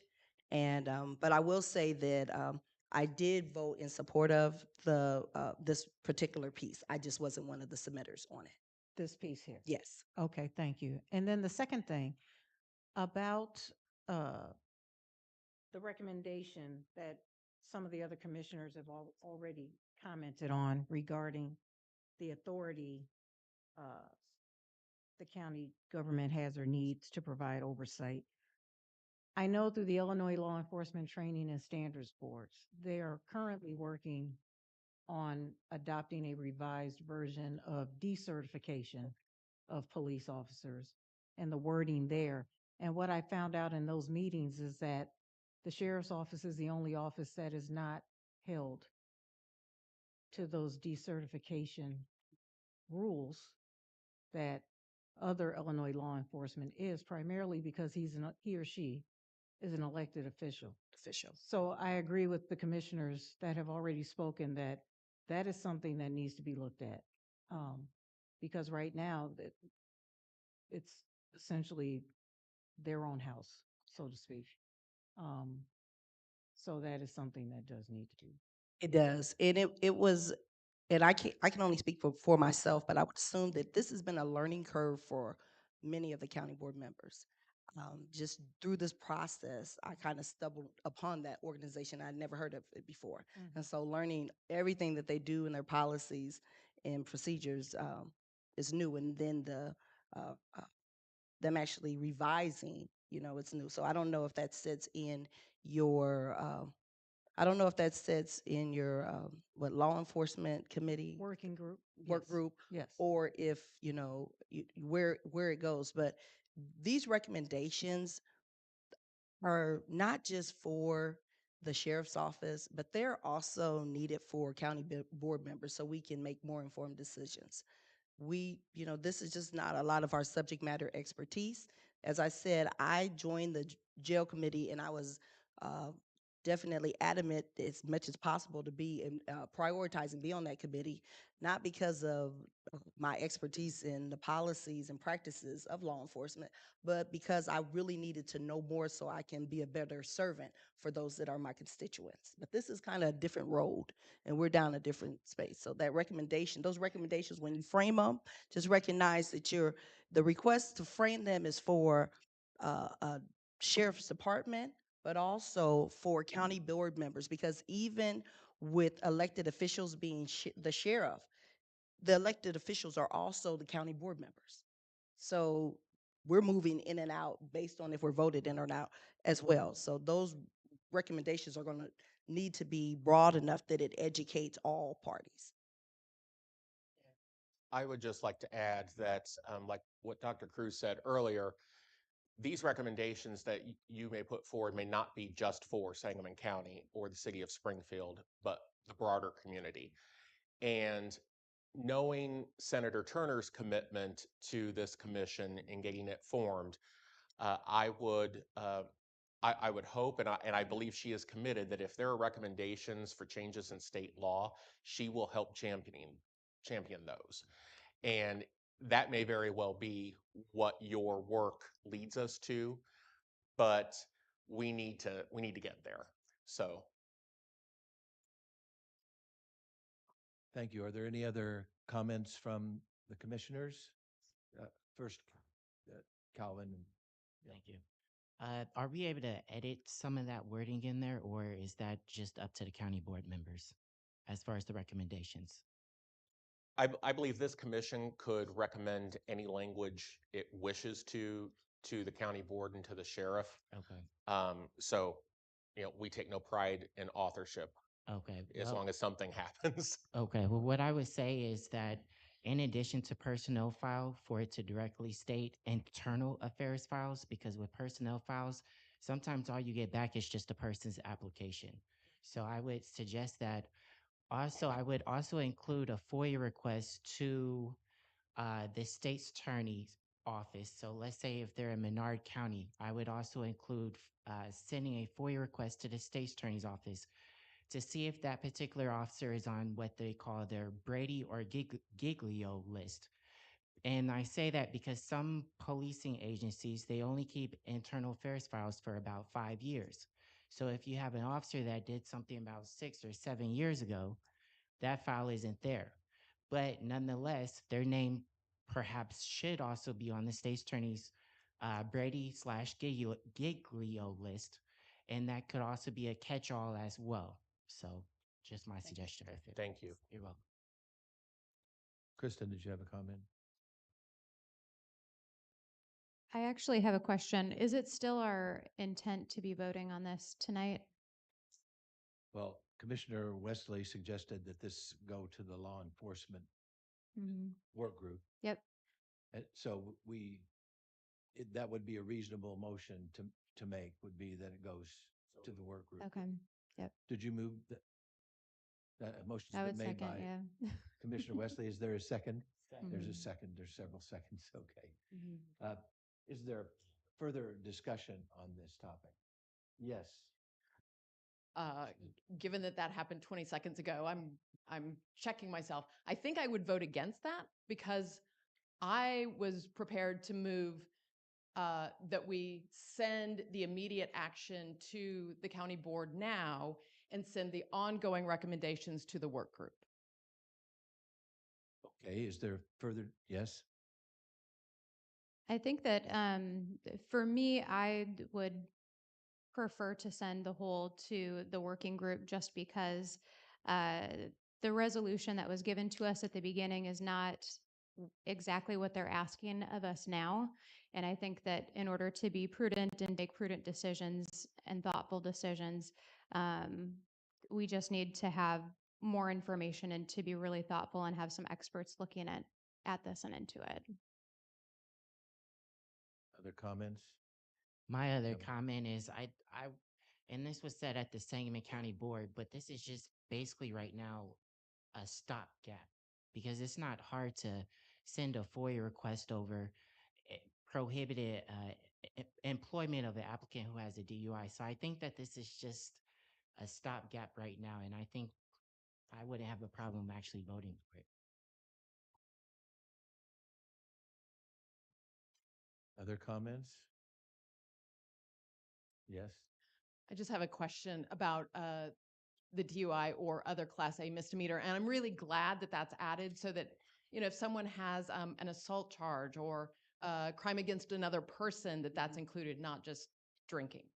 But is it only Class A misdemeanor, or I don't know what classes there are, but if someone has a worse charge against them, are they Right. also excluded? Yes, it would be a charge. So the minimum is a Class A misdemeanor is the way that it is meant to be implemented. So you So could that's what Kristen was suggesting needs to be worked out in the language. and if I may, one of the things that I would suggest to this commission is that items 1 and 2 on the immediate action list to request the outside review of policies and procedures. I would encourage you not to defer that and to take immediate action, especially on those two, because that doesn't require additional work on the commission's part. That just requires the commission has voted and they send a letter requesting that this be done. And the community has been calling for that for months now. kind of hear from more of the commissioners about that in this discussion. Joanne? I agree with that direction. That 1 and 2 is something that I think this entire commission wants to see done, and as well as the community. And although we still have some nuances and some opinions about 3, ABC, what needs to be added, or wording differences, but I would think 1 and 2 is something that we all feel comfortable moving forward with, because that's going to take time, especially if they aren't willing to, if they want to send it out, RFP, that whole thing, that process is going to take even more time. And so if the commissioners are in agreement, 1 and 2, I don't see why that can't move forward. And we can table 3, A, B, C, and send it to the work group, appropriate work group for discussion. Mr. Wesley, yes. Commissioner Wesley, I should say.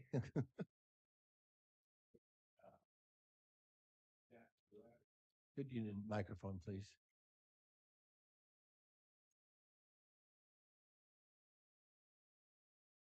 I'm accustomed to talking to myself these days, so. In any case, would that letter come from the commission or would it come from the county board? What's the intent there? I would say the commission.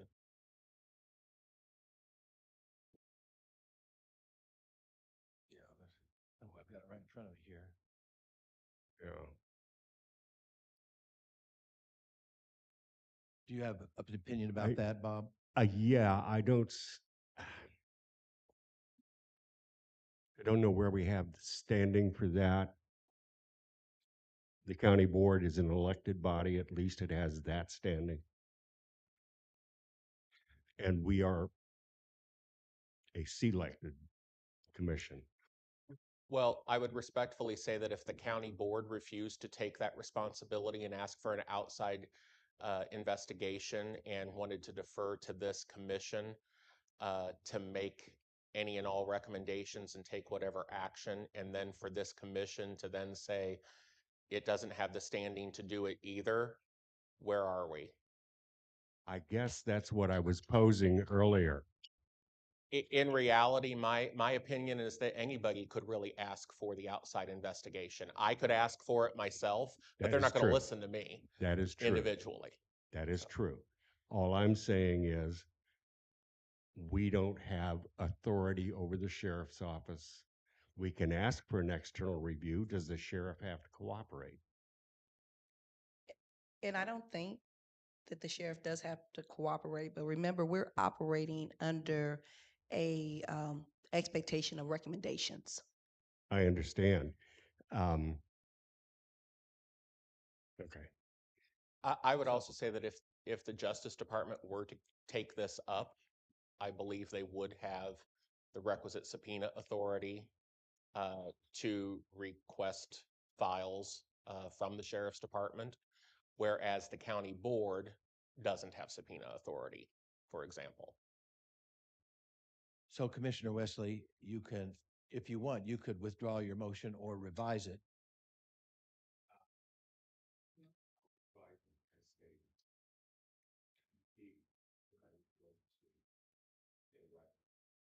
Okay, and then send 3 and then the other actions on to the Law Enforcement Committee. Commissioner Rubelkey, you were the second to that. Do you agree with his revision?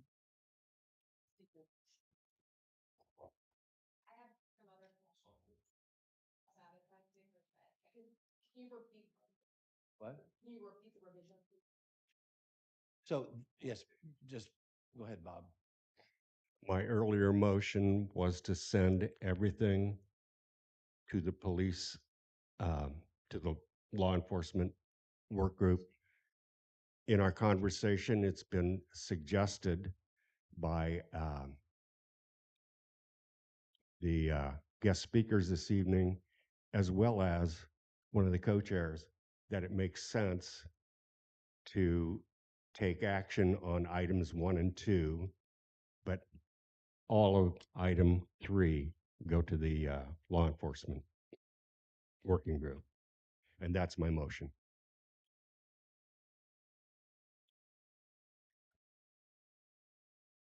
Further discussion? I'm sorry? Oh, is there a second or, well? You have to, okay, you have to agree with that, yeah, okay. Any further discussion? Yes? Commissioner Wojcicki? Yeah. I appreciate the sentiment, but it seems awfully fast for us to be flexing. Sending a formal request to the Department of Justice, the Illinois Attorney General, and the Illinois State Police, requesting these agencies to conduct a full review of the hiring practices, procedures, review of complaints, disciplinary actions, and such other subject matter as such agencies deem relevant. In fairness, you don't mention that it's specific to Sangamon County.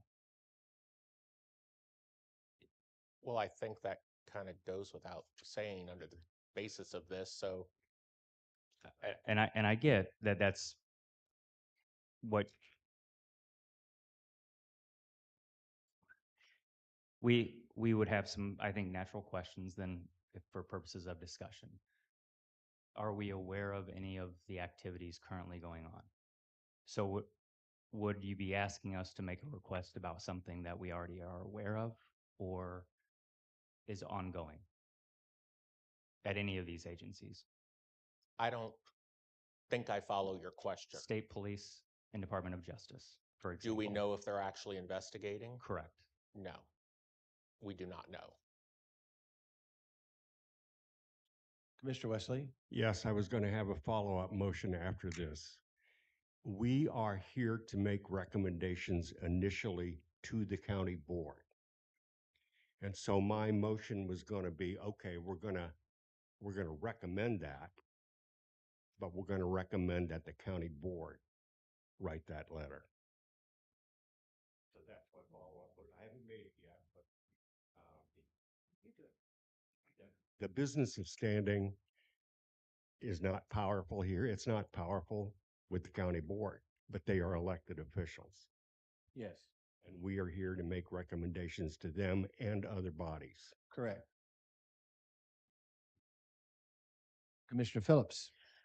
So I understand the first two to be requests for information from entities that have the professional capabilities that we do not. We're asking them to do their job so that Yes. we can do ours.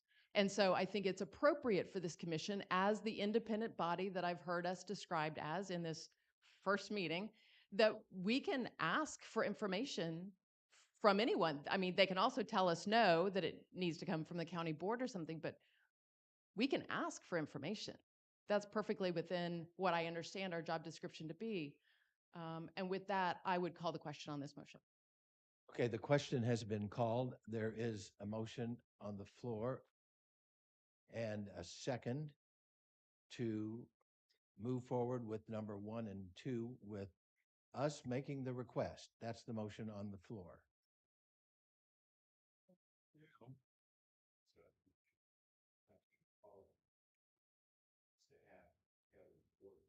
Oh, I see.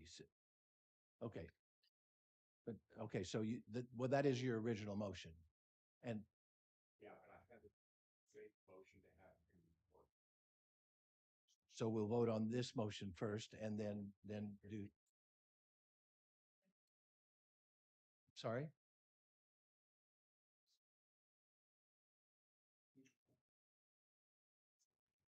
Does someone have a comment? Well, the question's been called, so we have to vote. So I think we'll do a roll call on this one.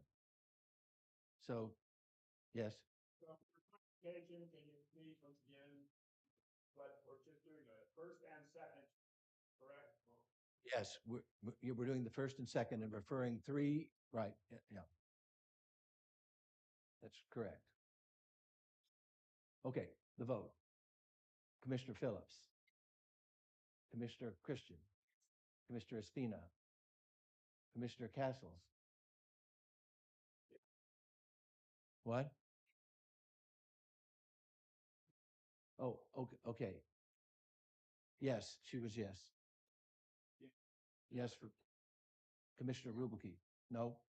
Commissioner Wojcicki, no. Commissioner Harris, yes. Commissioner Wesley, yes.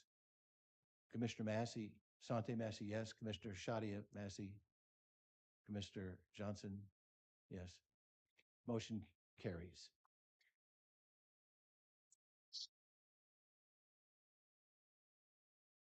Is there any further discussion on this? Commissioner Wesley? Now I will make the motion that we recommend that the county board write those letters. Is there a second to that motion?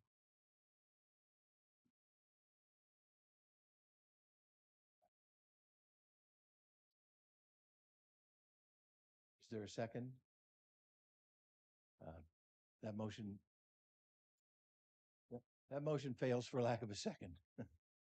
It was a good idea. Yeah, okay, it's fine.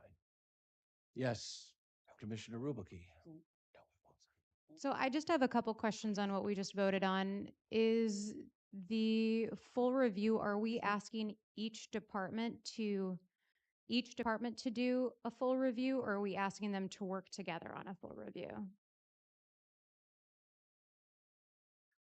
I think the intent is that we're asking all three to take this up, whether they wish to just give one the jurisdiction to do it, or they all three want to coordinate in doing it.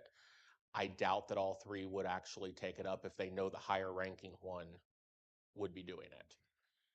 But I think the request needs to go to all three in hopes that one of the three will begin the review. And that's what we voted for. Yes. Okay. And then second question is, what do we define as a reasonable period of time in number 2? It says, in the event any agency does not publicly agree to conduct such a review within a reasonable period of time, and this is to be determined by us.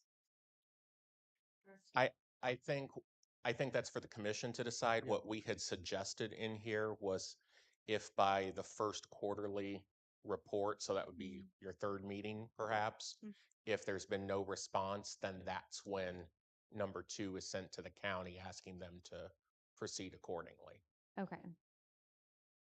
Third meeting is the suggestion, but we'll have it on the agenda next time too as well. Commissioner Phillips. I move that we send items 3A, B, and C to the law enforcement working group. Is there a second to that motion? Is there any discussion? Move to a vote. All in favor say aye. Opposed, nay. Thank you. Motion is adopted. Okay, thank you so much, Dr. Lathan. Thank you, Mr. Del Giorno.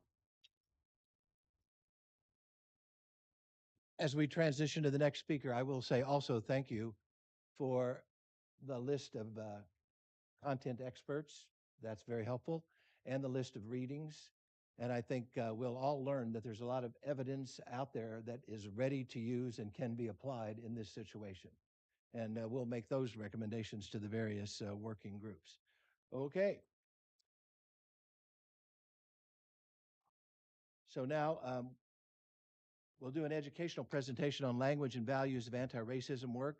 This presentation is only an introduction to the framework for anti-racism. Commissioners and work group participants will be strongly encouraged to complete the full training in the next few months. This session will be presented by Dr. Kelly Hurst, anti-racism strategist and educator. Dr. Hurst, the floor is yours, and the clicker is there. There, you can use this one, as a matter of fact. Thank you, Dr. Cruz. Good evening. Yeah, I was ready to hear from y'all. My name is Dr. Kelly Hurst. I am a professor in the Department of Medical Humanities at SIU School of Medicine.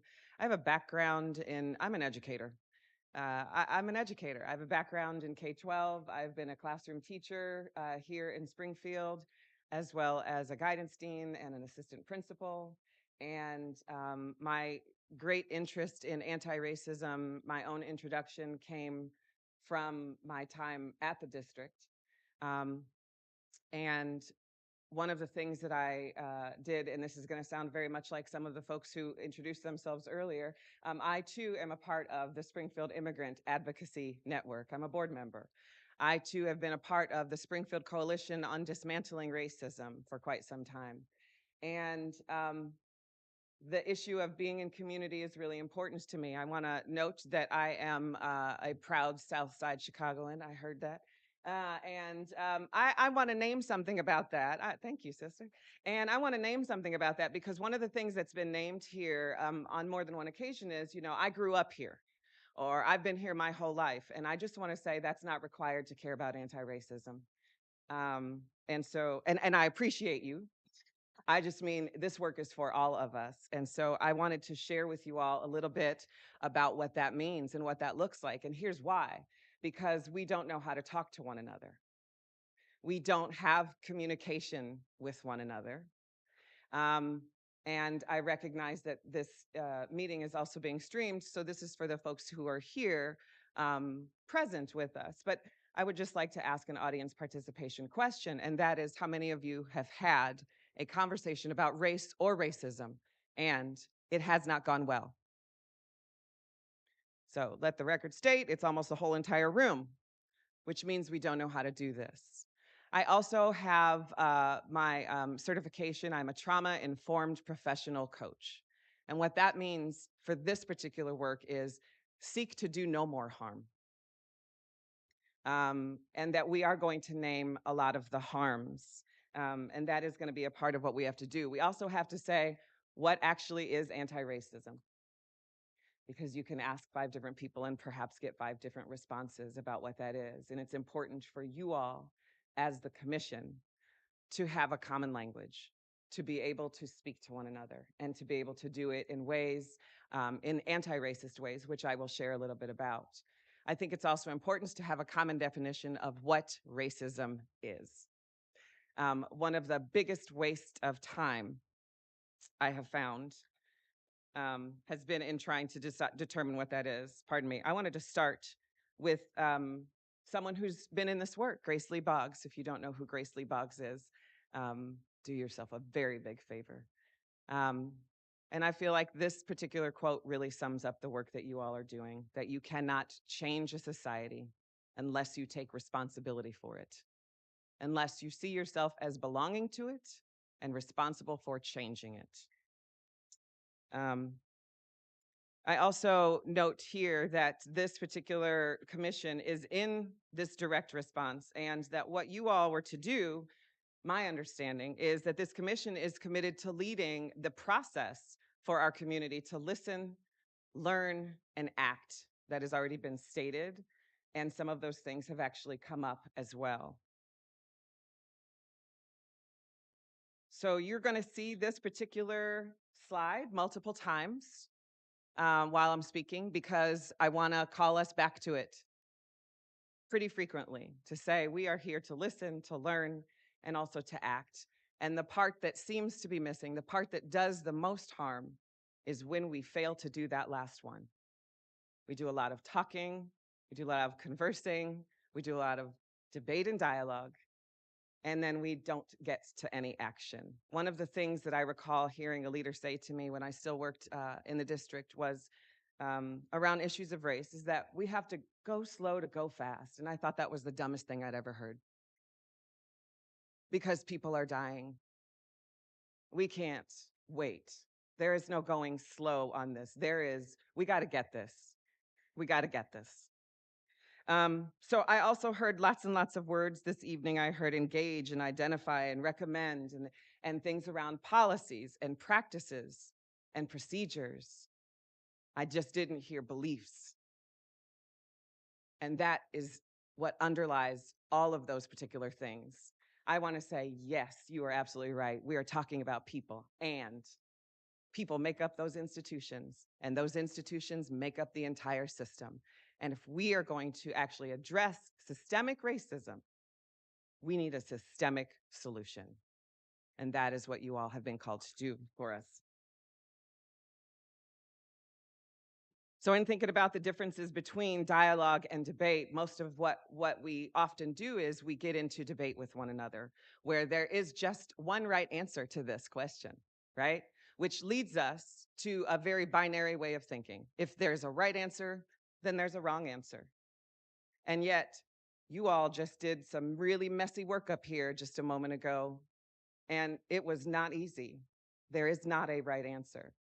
And you have to continue to talk to one another. You have to not necessarily, you have to do the work, but not necessarily just debate one another. How are you all going to listen to one another is a part of the work of anti-racism. One of the words that has also come up a lot this evening is accountability, which is a word I hate and love because it is often weaponized against people. And when we talk about what accountability looks like, it looks like when we're actually in dialogue. And the work of anti-racism, what I'm going to share with you all is from my time with Crossroads Anti-Racism Organizing and Training, where I did, too many to count, hundreds. Veronica Spina and I were trying to count. I don't know how many trainings I've done in Springfield around anti-racism for them. But I do know that people are in the room today who have been in those trainings. I do know that there are people today who are committed to continuing that work, which means we have to commit to dialogue. What are the multiple perspectives that people have?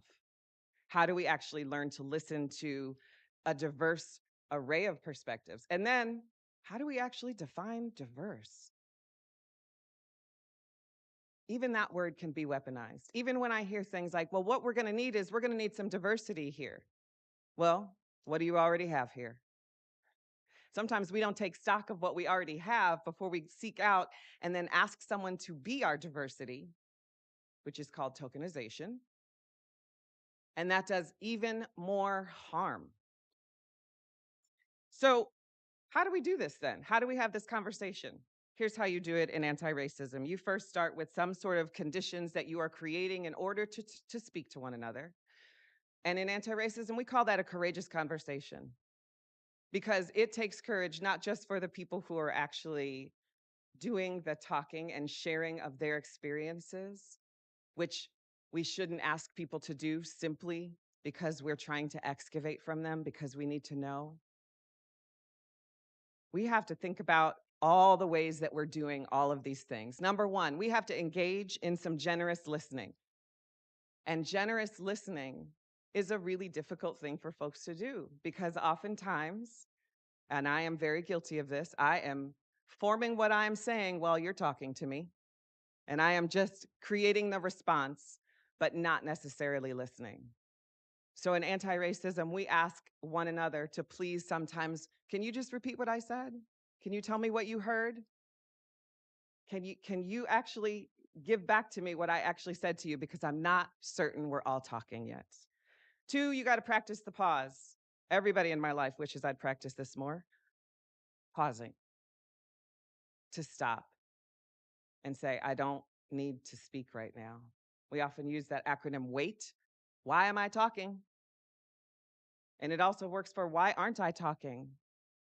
Why am I being quiet in this conversation about race right now? Why am I pulling back? What are the things that are the barriers and that are in the way and I can't have a conversation? Number 3, you got to stay curious and engaged, and curious questions are always welcome in anti-racism.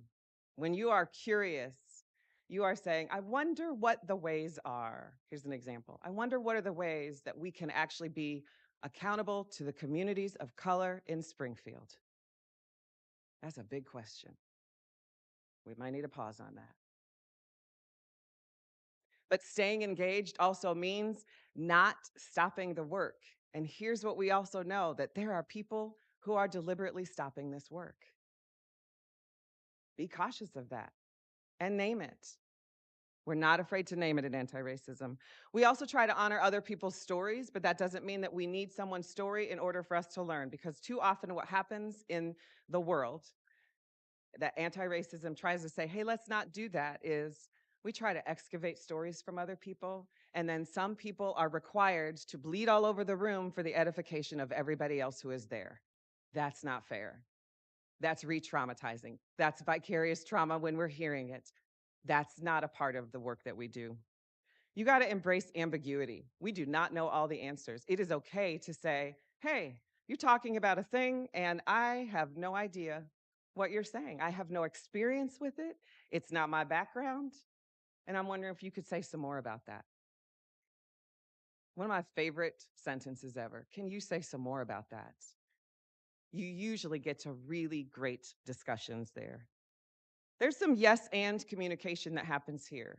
There's a lot of listening to other people and being able to say, yes, that's true.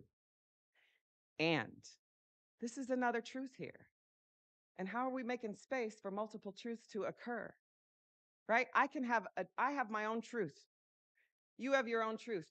Those two things do not have to negate one another, right? It is not a game of, I'm winning this particular debate, I'm winning this argument, and you can't answer me. It also thinks about something we call polarities, right? This mindset of there's things that are very, very far apart, but what is it that they have in common? And I feel like we just heard that a moment ago from you all. I feel like we heard lots of questions and curious questions and engagement from you all. And I also heard there's something in the middle here that everybody has in common, right? Everybody wants accountability. Everybody wants that. Even if we're coming at it from different perspectives, what could that possibly look like? And then the last one, we try to create room for diverse voices. And that doesn't just mean by race. And I want to be really clear about the work of anti-racism. It is anti-oppression work. If I care about anti-racism, if I care about dismantling either systems or practices or policies that are in place, then I also care about who is in the room with me doing it. And it is not always just people of color, which we'll get to in just a moment. But also, what kind of diverse voices do you have in terms of age? I really appreciated Mr. Del Giorno naming that he is invested in elder care. That's anti-racism work. Our unhoused population, that's anti-racism work. Disability, huge part of anti-racism work, because people have different identities and they intersect all the time, and we bring all of them to everything. So what I'll share with you all, we're listening, learning, and acting. I'll share with you all the definition that Crossroads would use around what racism is. And it's a word that I've actually already heard. I heard this named, and I want to name that when we hear this particular word, we should actually also push a little bit further, and that's the word prejudice. We talk about prejudice quite a bit, and it is sometimes, in the work of anti-racism, a softer, gentler word than racism, even though that's what we mean, even though we mean there's a race problem here. But racism is race prejudice, plus the misuse of systems and institutions. I'll say it again. Race prejudice plus the misuse of systems and institutions. And what I'd offer you in terms of how that sort of looks is how we're going to sort of learn about this. So I want to share this with you first. I want to share with you that there are lots of different levels here. There are people on this commission who have done anti-racism work for a long time, and for people who are like, I didn't know we had SCOTR. I didn't know that was actually a thing that Springfield had, right? So we have different levels of learning. And so I just want to share with you all, because what did I say? I'm an educator, so I'm going to do that. I'm going to share with you all that we all learn and have different stages of competence. And so you might not find yourself in one of these, but I'm sure at some point in your consciousness you did, right? In this first level, this is, you don't even know that you don't know anything, right? I am completely unaware. I don't know that systems are in place. I don't know that these things are going on, right? And now someone has said, hey, by the way, this is happening. I recall in 2020, which was a racial uprising year in this country that we all remember. And in that particular year, there was more engagement from people than during the civil rights movement. We're a part of that. I also recall having people say to me, you know, that anti-racism thing that you do, Kelly, I think maybe there's something to it. In 2020, right? They don't know what they don't know. And I'm going to say something a little bit about that too, and how that's okay. And then at some point you move to this stage. You know that you don't know something. And this is the place where it is hard. Because when you don't know something, you don't want to look like you don't know something, right? But you also have a lot of work to do. It is a stressful place. It is a place of learning. It is a place of growing. It is a place of doing all of that work that Dr. Latham did up here, right? Like all of that research, right? What she didn't know prior to that, and then gathering that research and sharing it with you all. Now you all are at a stage where you know, and it can be a little bit stressful. It can be hard. It can be, wow, I can't believe I didn't know this. And that's an okay place to be as well. You practice this for a little bit, and you get to this stage where you know that you know. And we have a saying in anti-racism, which is, now that I know that you know, I expect you to do something. I expect you to act. And finally, you get to this stage where you actually don't know that you know something. So this could be kind of applied to like thinking about a skill. So think about a skill that you know that you didn't even know about, and then it was introduced to you, and then you started practicing it and getting better at it. And then you get to this place where you're like, I don't even know how to tell people how to do this thing because it is so automatic at this point that I would have to actually bring myself to a place where I go back to right here. I have to say, you know what? This person that I'm speaking with has no idea this language I'm talking about. They have been so used to strong arming it and saying, this is offensive. I don't like this. I don't want this. And how do we get those people to say, listen, we just named it earlier. Someone said, this is trauma. This is intergenerational trauma. And it's in your hands now to act on it.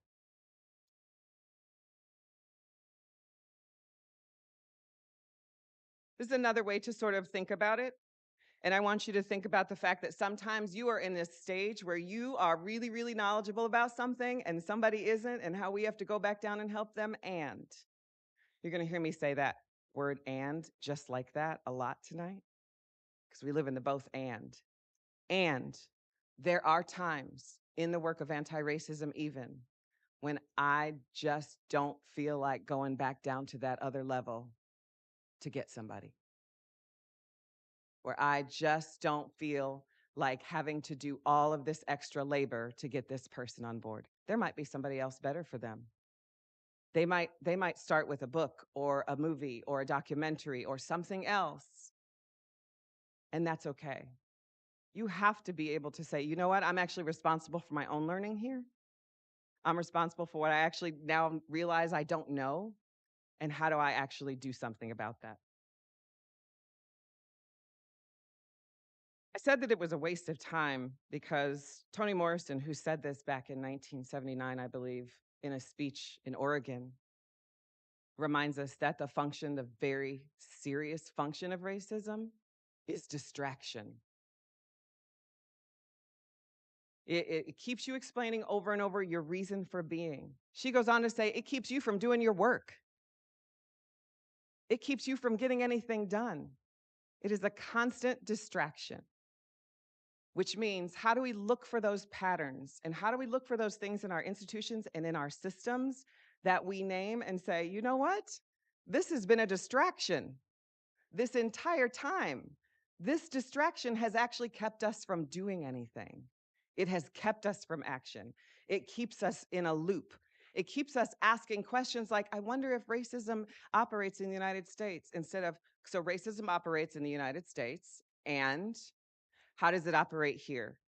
How does it operate within the system that I'm in? How do I see it in everything? And here's how to know. Every single system in this nation was built for only one group of people ever. That's the plan. And it's not been that long. It's 1965. It's not been that long when the federal government stepped in and said, no, All institutions are for everyone. Everyone gets to access them. Everyone gets to use them. Everyone gets to use transportation and education. Everyone gets to use a banking system to be able to purchase a home. Everyone gets to go to the hospital and not be turned away because of how they look. We've not been practicing this for very long. 1965 is not that long ago. And I like to say that our previous generations didn't really set us up well to have this conversation. Many people that I talk to, and a lot of the times what I hear in anti-racism workshops is, you know what? I've been told never to talk about this. I was told never to talk about two things, politics and religion. Anybody else hear that? Is racism bound up in politics and religion? Then we've been told not to talk about it. We've been told not to name it. And there are some of us for whom when we do name it, we are told, you know what, because you brought that up, you're the real racist. Do you see what a distraction this can be unless we are stopping it and interrupting it and naming these particular things? We have to name the hard stuff. We have to name our own history. We have to name how our own institutions, all of us, do harm to marginalized people, people of color, people who are disabled, the elderly, the young. There seems to be just like a middle age to be in this country. Other than that, you are useless, right? How do we do that? We do that by listening and learning and then acting. Again, we have got to get to action. So here's some foundational things I want to share with you about what anti-racism is and what it does. First of all, we do call it systemic because we're talking about systems. And systems are made up of institutions, and institutions are made up of people. And, oh look, I'm practicing that. Do you hear that? And. There are multiple levels of racism. There is an interpersonal level of racism we have all experienced at one time or another or witnessed, right? There's also institutional racism that happens. We know that just by our outcomes. All you have to look at is all of our outcomes, every single system. No one's off the hook here. Every single system has poor outcomes for people of color. That is not on accident. That is done on purpose. And there are people in those systems with a lot of power who say, there is not that in our system. We don't have that. That doesn't happen here. One of the things that we do when we talk about that courageous agreement is we make sure that we're not also, when someone is telling and sharing their own experiences with us, we do not poke holes in their stories. We do not tell them that they did not experience that particular thing. I can't tell you how many times I've had a conversation with someone and I'm expressing a thing another person said, and their first thing is, well, I wonder if they meant no. No. I'm in front of you and I'm telling you what I experienced. You don't get to tell me that I don't know my own story. I am the most reliable narrator of my life. No one's better than me. I'm telling you, this particular thing happened. You don't need to go to outside sources. You don't need to go find your one Black friend who will agree with you so that you can say, but listen, my friend here said that this was okay to do. That's not what we do here. That's actually harmful. Again, we're trying to not replicate harm. We're also looking for patterns. You all have already talked about that at length tonight, right? Let's look for the patterns in law enforcement. Let's look for the patterns of law enforcement not wanting to be investigated. Let's look at the patterns of law enforcement not wanting to be investigated and then not having any accountability. Do you see how we're going deeper every single time? You have got to bring all of that in every single time. What are the patterns? And also, who is in power? Who has made this decision? Who decided? I heard that up here. And unbeknownst to us, there was a commission, right? Power is already operating there. Power is saying, we got to get control of this. We're going to do this particular thing. And what I'm hearing from you all is the power is actually ours. And our community is entrusting you all, because that's the work of anti-racism. It is the work of community. As a matter of fact, it can't be done alone. It has to be done in community. And you all are in community at this point. Oh, I did not mean to do that. Pardon me. We also have to pay attention to intention and impact. They do both matter. And impact matters more. Impact matters more. In anti-racism, your intentions of trying to do good, your intentions or our intentions as a collective, as an institution, our intentions do a lot of harm. As a matter of fact, most of the harm is caused by those good intentions, right? And if we spend too much time on someone's intent, then we never know the impact of what it is that they've done. We never know the impact on people. One of the reports that I saw up there mentioned something about extrajudicial killings of Black men and it affecting the mental health of all Black people. All. Just witnessing it, just seeing it over and over. And it's not just in one institution, it is in every single institution that we have. We are not an anti-racist nation. We do not have very many anti-racist institutions, but we have institutions that are saying we're on our way. We see this now that I know that you know. I expect you to do something. Once an institution says, you know what, look at our outcomes. This is what we have. How did we get here? It's usually through our policies, practices, procedures, and beliefs. Beliefs is really important.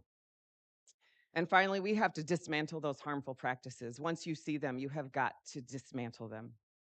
We have got to say, this is a thing that's done damage in our community, and now we have to move toward healing. But honestly, we can't move toward healing until we name it. And anti-racism says name it every single time. It also says we call people in, which is very different than calling people out. We call people in community with one another because we want a better community. Hey, listen, I need to pull you aside. You said a thing, and I want to share with you how harmful that actually was in the room, and you probably missed it. And it's also being able to say, okay, I'm generously listening to you right now. Share with me the things that I missed. It requires a lot of vulnerability and humility. It requires a lot of listening and then reflecting. It doesn't require you to say, I'm sorry, let me just fix this. Don't do that. People need to share with you exactly the extent of your harm. Because oftentimes we don't get to hear it all the way through. We just hear a little bit of it before things decide to get fixed. So it uses this thing called a power analysis. Anti-racism says, let's analyze power. Where is it? Who has it? How's it being used and misused? Who is being advantaged and who is being disadvantaged? Who is underserved and who is served? Not overserved. Because people have access to things and they have access to services, and that is simply being served. And people who are underserved are simply asking to be served. They are not asking for anything more than that. It also examines all of these conditions and ways in which white supremacy operates. It is not afraid to say what white supremacy is or even name white supremacy. And you have to be really clear about what that means. I'll tell you what a most useless thing to do in this work is. It's useless to say, are you calling me a racist? This is the most useless conversation I've ever had. It's less important that I'm naming you something than I'm asking you about the behaviors that you just exhibited. This is not about calling you a thing, right? One of the really, really hard conversations to have with people is how white supremacy actually socializes white people and what it does to whiteness, and I'm using a capital W there, what whiteness is and what whiteness does. It does a lot. It does things like it takes up space. Whiteness takes up space a lot of the time. When we're having these conversations, often whiteness will come in and say, yes, but I'm also oppressed. And here are the 75 ways. That's useless. It is useless. No one is saying that everyone's not harmed. As a matter of fact, anti-racists will tell you everyone is harmed in this arrangement. Everyone is harmed in this arrangement, even if you don't know that it's harming you. I had a conversation with a gentleman recently who shared with me, I'm just now paying attention to what whiteness is, and I'm just really reflecting on the ways that I have to think about how I got stuff. That's a very vulnerable statement, and it's a hard place to be, and I've heard it from many, many people who are white. White European, that's the language I'm using. Don't use the term Caucasian, it doesn't mean what you think it means. We should all stop using that phrase. There are very few Caucasian people in the United States. The Kardashians are Caucasian, I'll tell you that. It would have to be from northern Iran, Azerbaijan, and Georgia. So we have to ask, what's the pattern of having used that language? Why does that language keep coming up? Why are we so unclear on what race is? Ta-Nehisi Coates, who wrote Between the World and Me, said, race is the child of racism, not the father. We created racism first and then said, now how do we categorize people so that the system operates the way we want it to, where someone is on the bottom and we are on the top. Racism was created first, and then we determined race. And looking back at our history, you can look at even the state of Illinois and how did the state of Illinois determine who was what? It was different from how Iowa did it. It was different from how Michigan did it. The states all got to determine, let's just decide what race is. Let's name that. I also say that this is a really important part of the foundation, that this shared framework of anti-racism in doing this work has to understand a couple of things about how it is not a binary of black and white. We can focus on that a lot. It is really easy, and it is present in this particular case. I'll be transparent about that. And it means there are other people involved too. It means what's happening with our Hispanic Latinx community. What about our Asian community? What about our Arab community, our Northeast Middle African community? What about those communities? It also says, pay attention to the ways in which race operates and actually fluctuates. It will change based on the power and how that person wants to be in power, right? So here's what anti-racism is. We'll do an is and what it isn't. These are the components of anti-racism. One, it's necessary work and it is for everyone. It is for everyone. It is not just for people of color. Oftentimes, we are asking people of color to fix the system they did not break in the first place. And what we need in this work are white European folks in this community who have some power. We know who you are. You all know who they are, right? It also connects our systems and structures. We can't talk about racism that happens with law enforcement and not talk about what happens with law enforcement in our school systems as well. And not talk about what happens with mental health, because that's already been connected. And not talk about what happens with where people live and what they have access to. It connects every single system that we have, because not every system is accessible to everybody. It is deliberately inaccessible. I think it was sometime last year that Pete Buttigieg had, and if I said his name wrong, it's on camera now. He made a comment about our highway systems And he made a comment about how they were racist. And so many people in the United States were like, what is he talking about? How is the highway system racist? Well, Bob Moses is a big part of that. Not even an elected official, but a very powerful white man in this country who determined where the highways would go, and they would all go in between Black neighborhoods, in Black communities every single time. That the bridges that we've built do not accommodate buses so that those buses don't bring them here. It is in every single system, and you don't have to look that hard. And here's why. There are people in your system who have already been harmed by your system, and all you have to do is ask. All you have to do is listen. All you have to do is then act. It does require you to have some personal examination of the biases that you carry, and it is not a bad thing to have a bias. We all have it. It's actually pretty evolutionary in our brains. It's what keeps us safe. If I am going to my car and it's late at night, where are my keys? They're in my hand, ready to go. I've seen this movie before, right? And it says, that's a bias that says, you know what could happen. Pay attention. It's actually going to keep you safe. Bias is not a bad thing. I have a very strong bias for my grandchildren. They're the cutest, sweetest, smartest grandchildren in the world. You're not going to challenge me on that bias, are you? Probably have your own. It also builds a critical mass. And what it says is that we actually don't need everybody. And what I mean by that, I want to be really clear, is that oftentimes when we do this work in our institutions, we say, we've got to wait until everybody gets on board. Except I have been a part of some institutions where some things have happened and I was not on board.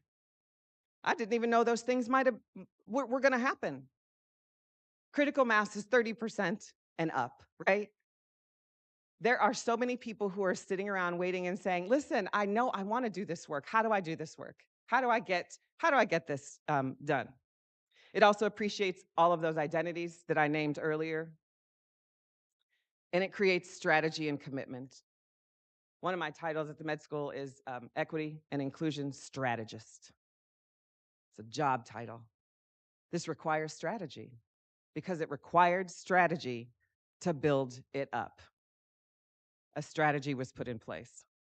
It asks us to think about our values and then asks us to have some just relations with one another. It asks us to be in community with one another. And mostly because what it's actually asking us to do is to reconnect to our humanity. Because there's a great disconnect to our humanity. We see it in our community. You are here on a commission because of it. So this is one of the stories that I think is really important, the danger of a single story. And I also think it's really important to say this because I mentioned transparency and I mentioned the ways in which people have multiple identities. And I'm going to mention this, that this is a fantastic story. If you've never seen The Danger of a Single Story, it's a TED Talk by Chimamanda Ngozi Adichie. I would highly recommend it. It reminds us that we don't know everyone's stories and that our bias actually does come out quite often. And I want to name that even in the past, Miss Adichie herself has actually been a little bit harmful to the trans community. And why I want to bring us back to what I said, it involves all of those things. If you are doing the work of anti-racism, you are fighting for trans people.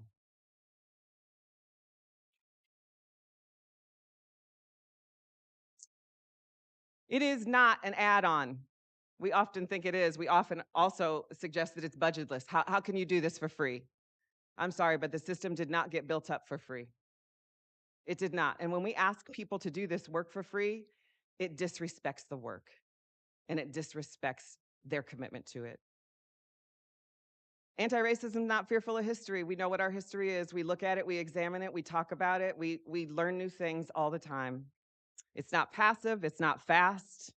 It's not meant to guilt people. The only thing I would say about that is that simply comes up when people say, I don't want to do this because I don't want to feel guilty. Good, because nobody here is going to make you. That's on you, right? The work is not meant to do that. And yet you might feel bad about not knowing something. You might start looking at things over your life and going, gosh, I never thought about that particular thing. That's for you to work out. That's not for anti-racism to work out together. It is not powerless and it is not binary. It is also not transactional. We do not do this for you, so you do this for us. Quite frankly, that uncashed check that Dr. King talked about is long overdue, right? And even doing the bare minimum, I'm also thinking of Malcolm X, who said, you know, if you put a knife in my back, 6 inches, pull it out 3, 9 inches, pull it out 6, whatever he said the numbers are, that's not progress. That's not progress.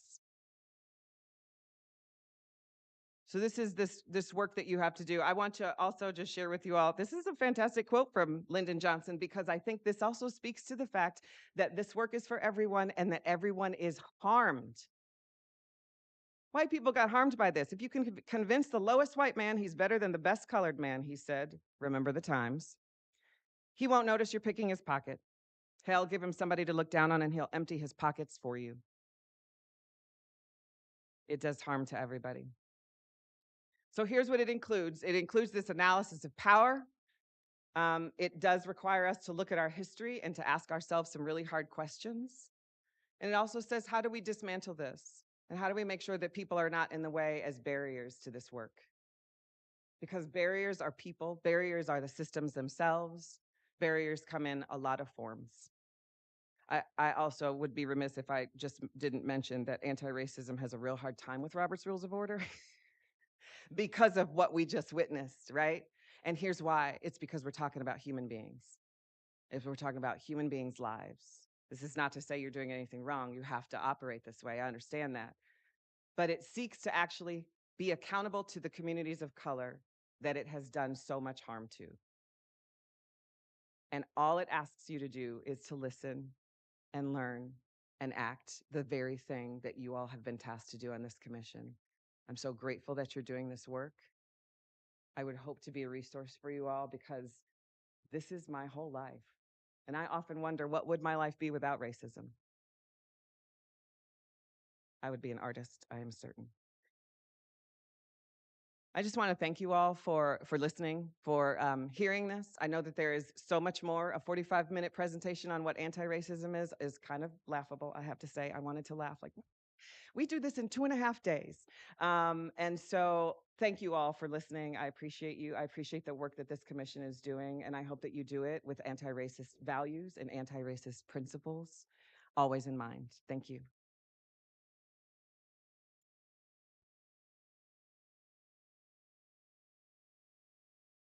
Thanks so much, Dr. Hurst. The 2.5 days is really good for those who haven't done it. And you know, I hope that this is just the start of the education of this commission as we work on this.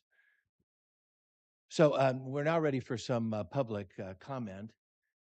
We have 4 people who wish to comment tonight. And while I'm talking about how we're going to do this, if those 4 people, Douglas Yule-Holt, Thomas Davis, Sheila Stock-Smith, and Hewitt Douglas, would come down here to this front row to be ready to speak, I'd appreciate that.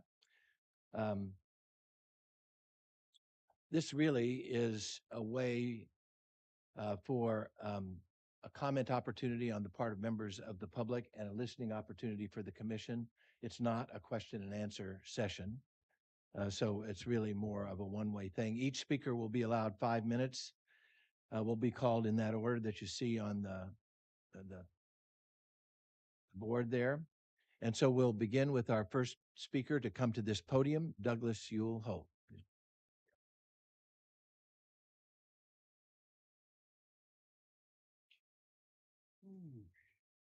Evening, ladies and gentlemen. My name is Douglas Holt. I use my middle name because on that identity part, there are plenty of Douglas Holts right here in the city of Springfield in the state of Illinois, so I found out the hard way.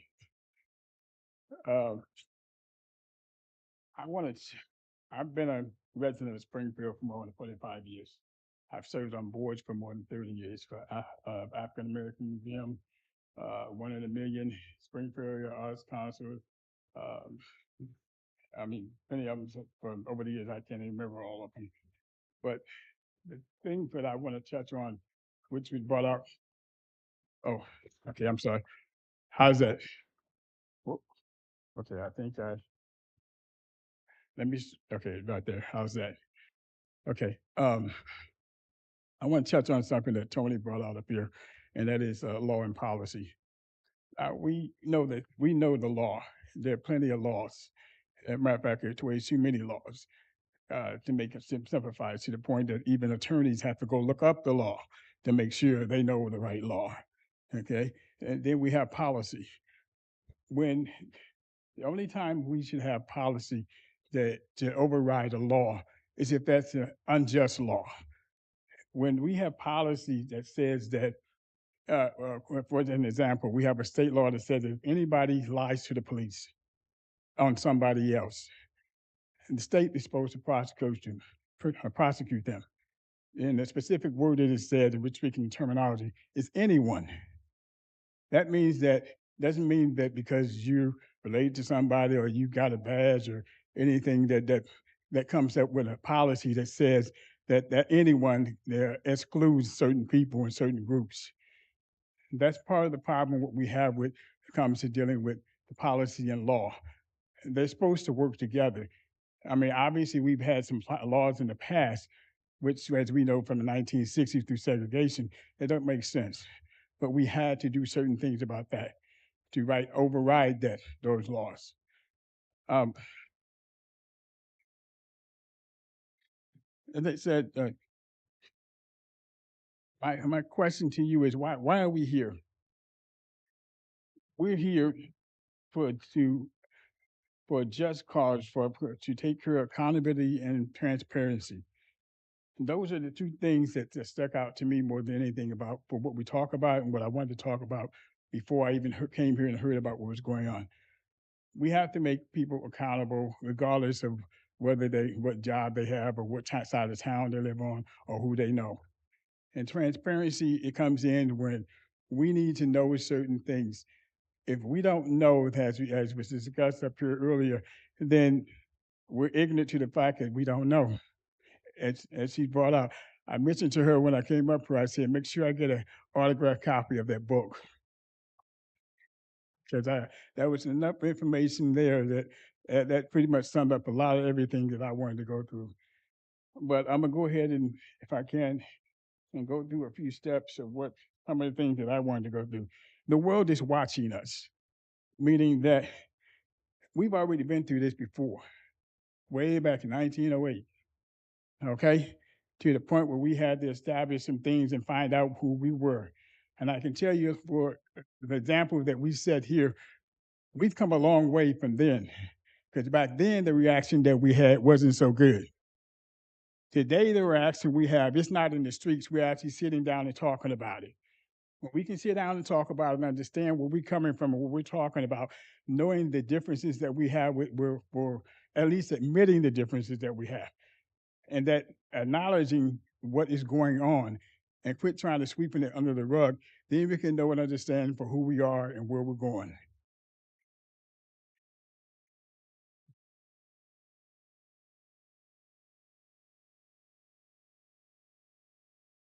It's sadly that it took over 100 years for us to acknowledge the fact that we had it right here. And hopefully, I commend you, the citizens of Sangamon County, for coming together and showing the world that we can do this the right way without having to remember or know what took place in the past and to react to it better, that we've actually matured enough to get to that point.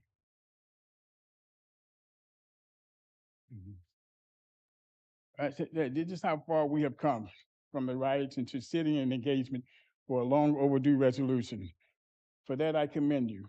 Remember, the world is watching, and our biggest problem issue is dealing with, as I said, policies that override rightful laws that should be that everyone should have to adhere to, not for special groups and individuals.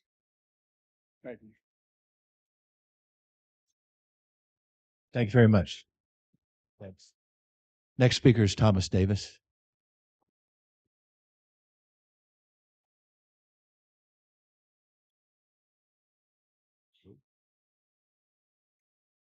Good evening. Can you hear me? Okay. I agree with Mr. Holt. The whole world is watching. That's something that we've been telling ourselves for a long time. But first of all, let me congratulate the commission members and the co-chairs. The whole world is not just watching you, it's watching us. And these people are going to support your work and we're going to participate. You've got a diverse and representative amount, selection of people. Community activists are very important. Thank you. And you have an attorney, and there are some legal issues, of course. I spoke at the earlier session last month. My name is Thomas Davis. I've spent 25 years with the Attorney General's office. I know about the Open Meetings Act, and I worked for Lisa Madigan when she tightened it up and filled some loopholes. And I also know about policing from my own unlawful arrest, which I mentioned last time. But also I watch YouTube videos. I mean, this is a source of information. What a slice of life. I'm a retired lawyer, but I am so amazed that police officers, knowing that they're being filmed or even filming themselves, behave this way. Why is that? Well, I agree with Dr. Cruz. It's a matter of culture, okay? Police culture and the systems that have been put into place through contract negotiations, what I called collusive bargaining, and also judicial rulings. The Supreme Court back in '67 created qualified immunity. I haven't heard that term tonight, but that's the reason I signed up to speak. Their culture and systems are tainted by arrogance and impunity, a sense of impunity that is, even though you get me on tape, you're not going to get me. Now, this was a 1967 court decision created during the civil rights turmoils to protect police officers from personal liability. I suggest that since it has been more or less repudiated, even Clarence Thomas has a problem with it, that this has got to go. 4 states have outlawed qualified immunity. It's time for Illinois to do so, and it's time. And this commission has the ability to make a specific recommendation to anybody it wants to. The General Assembly, the county board, the governor, the president, whatever. So you have the power. All power to the people is what the Black Panthers used to say, and I have taken that to heart. You've got the opportunity to address structural accountability, fitness of officers, transparency, we've talked about it, all of those things. But you have questions. You have a professor, Mears, who would be a wonderful source of information. You have the law schools. University of Illinois is a fantastic school. I didn't go there, but they have the expertise in-house to make a presentation, for instance, on qualified immunity. The 3 books that I donated to the commission last month, there's a lot in there about qualified immunity and the dangers. Like I say, it gives the police a sense of impunity. Of course, the Sangamon County or the city of Springfield will still get sued and the taxpayers will still pay the money. But without qualified immunity, I think police officers would be a little more hesitant to violate your rights through excessive force or whatever. And talking about excessive force and YouTube videos, every time the police insist upon identification, even without a reasonable articulation of suspicion of crime, they make it such a big issue. They've got to get you in their book. And once you're on file, well, we know what happens. So this work of the commission and through its working groups should focus on some legal issues. I'm almost done. As a public body, you should rely on the state's attorney for advice. However, as a former employee of the Attorney General's office, I know that it's an important role that they fill in giving opinions to other governmental agencies. If you have a question, which you do, about can the county exercise control of the sheriff, make a formal request for an opinion of the Attorney General's office. Good luck.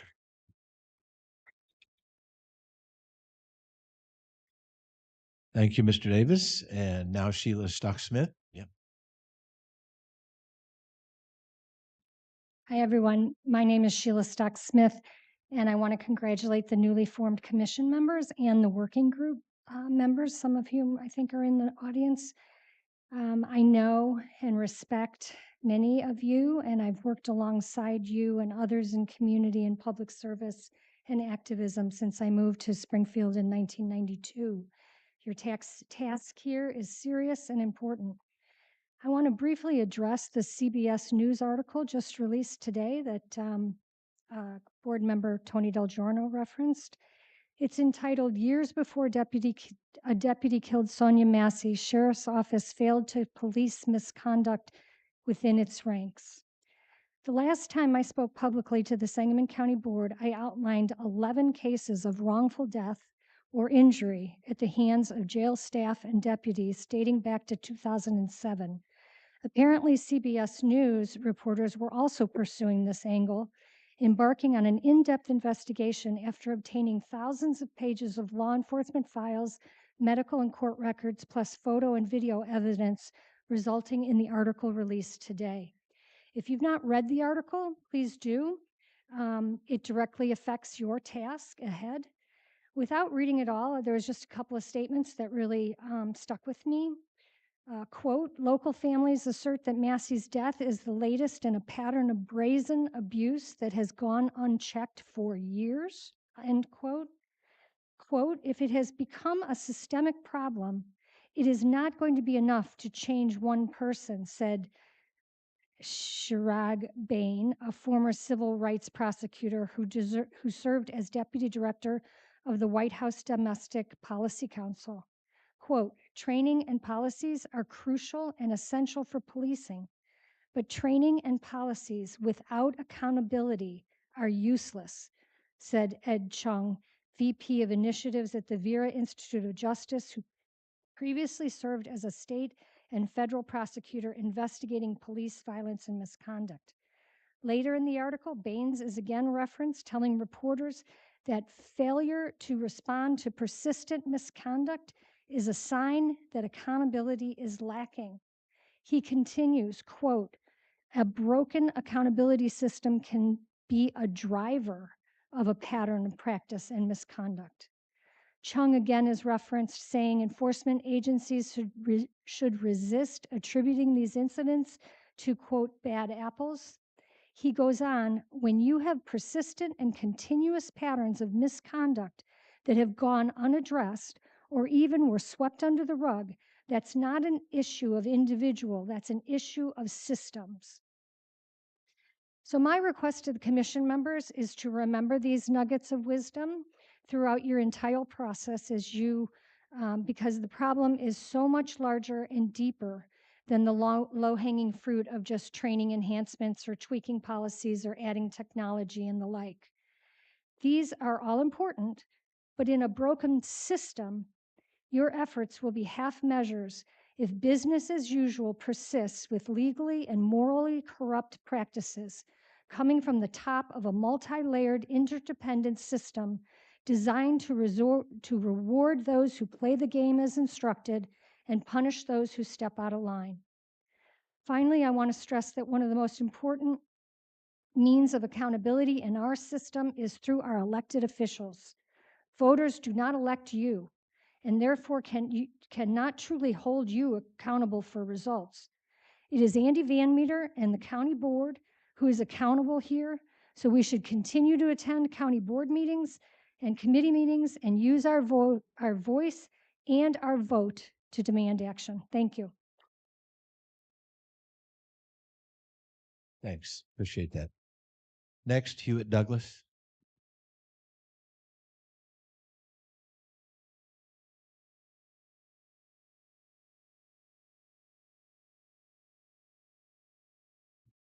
Can you hear me? I was wondering. Dear Lord, help me with this because these people done pissed me off. This is ridiculous. Thank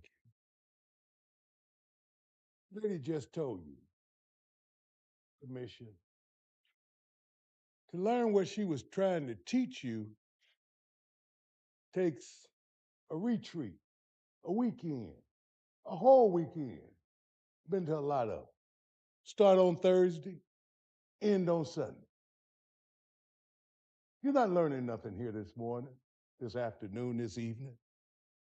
What you did was talk to yourself. I come in here and all y'all introducing yourselves. I read that in the newspaper. I don't need to see that. I don't need to hear it. You're going to like me when I leave here. I don't care. I'm telling you. The problem which we got here in Springfield, yes, is racism. Problem all over the world. You white people hate us black people in every country in the world. We can't go nowhere without being discriminated against. Got some good people on this panel. But I'm telling you, you need to learn, first of all, how to work as a commission. You don't even know how to make a motion or move to do. You don't make motions. You move to do something. And you discuss it, not discuss it before you move to move something.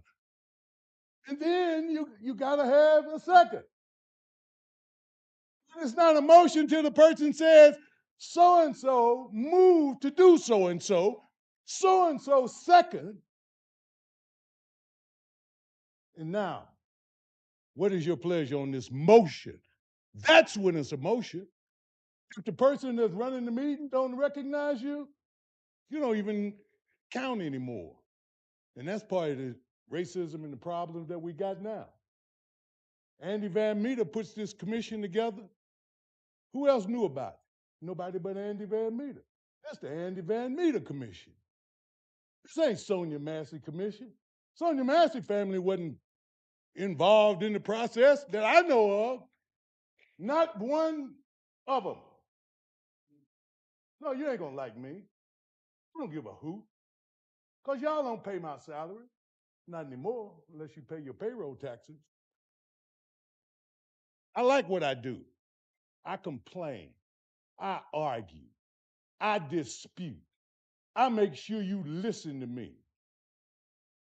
That's the reason I'm here now. You've been here for 3 hours. 3 hours, and I just listen to you. And you give me 5 minutes. You give 4 people 5 minutes. At 20 minutes out of 3.5 hours. A bunch of what time I got? Sheila was nice enough to give up a few minutes of her time. Do I get them minutes too? I'm just saying, I'm here to complain. I'm here to let you know I ain't happy. I lost a lot of sleep tonight, a friend. First of all, I didn't want to look at this murder. And I was at a friend of mine's house. It was on YouTube. And I saw it. And I'm going to tell you now, I didn't sleep all night. I tossed, I turned, I got up, I went and watched TV for a while. I went back, I ate some fried chicken from the night before. I'm telling you, it was terrible. In the name of Jesus, I rebuke you. That hurt. I'm a Christian. That hurt.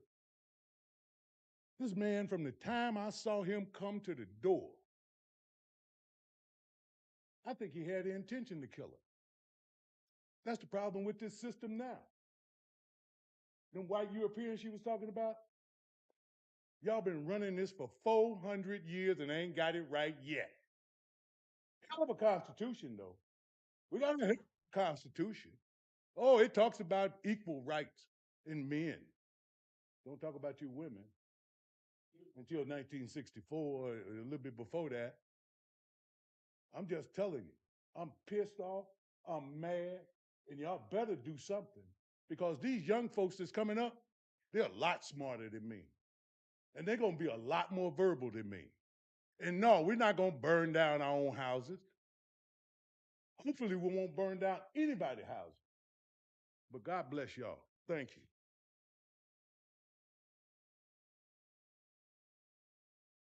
Thank you. Yeah, next, Tamika Seymour.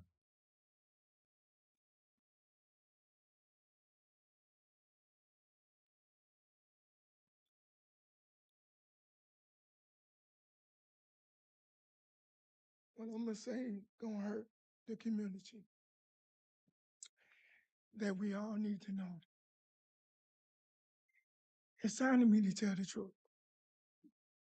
People should know I'm from Chicago. I'm from the Inkies, 2250. What I'm about to tell you is this.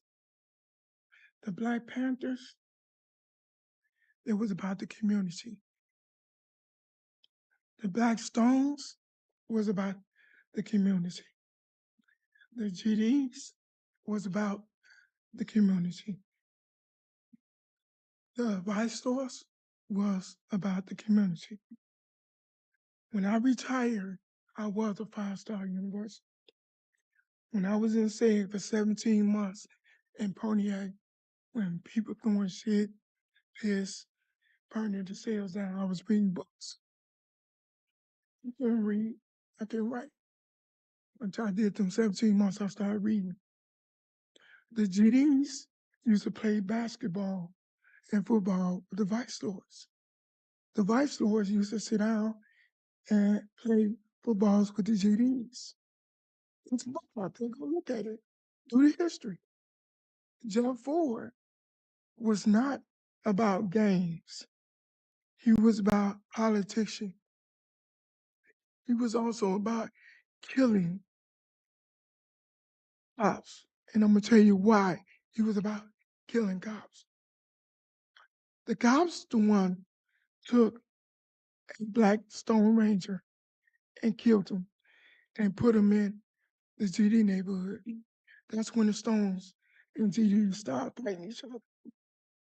Then they took a Vice Lord and put him in the GD neighborhood.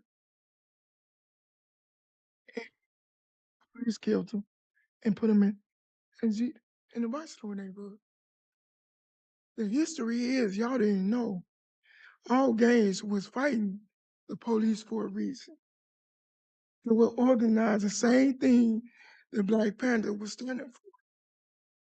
That's why all the gangs out here. But when the drugs came in out there, when the FBI, politician peoples, and Congress started leaking the drugs in the community, that's when the war started. That's when the GDs, the students, started fighting each other. And everybody wanted clout. If y'all know the history of me, what I do for my community? I help my community. I fight for my community. I feed for my community. The reason why I say that, I got 3 uncles with GDs and got killed right in front of my grandmother. All because my grandma had 16 kids. She couldn't even feed herself and feed her family. My uncles went out there and robbed over there in Ickies, over there in Chinatown, just to bring some food home for my family and the people of the neighborhood. And guess what happened? They lost their life right in front of my grandma. We have to learn the truth about the gangs. Y'all think gangs is bad? Yes, they are now. Because the real leaders is locked up or dead. And the reason why we locked up and dead, because the police put us there. They want us to keep our mouth shut. They want to keep them sealed because they don't want the truth to get in the world where gangs starts from. And gangs is organized out of the Bible. The five-star vice lords and stones is out the Quran. I had to learn that. I had to read. I had to read the Bible. I had to read the Quran and figure out what was the meaning for it. If I go to jail after this, well, they don't never want them on my eyes tomorrow. Y'all need to know. Y'all sitting up here blaming the white peoples, black peoples. No, stop. We all together. We all bleed the same thing, blood. If you want a war, start with go back in history and read it. It was the police against the world. Ku Klux Klans was killing the blacks. Why? Because they didn't want to see us prosper. And we got to learn to open our mouth and start talking. When I talk for me, I talk for the gay community, my sisters, my brothers, and the men of the world, especially the youth who don't know better. We have to start waking up the community and let them know it's true. The police was nothing but a monster. It was the gangs was first created. The gangs. Then what we did, we had to learn how to fight back. Because we didn't fight back, we'd be pushing up daisies or jail for the rest of our life. I'm leaving it at that. Go get the books about the gangsters, vice lords and storms, and you will find out what Just Ford was all about. I leave it.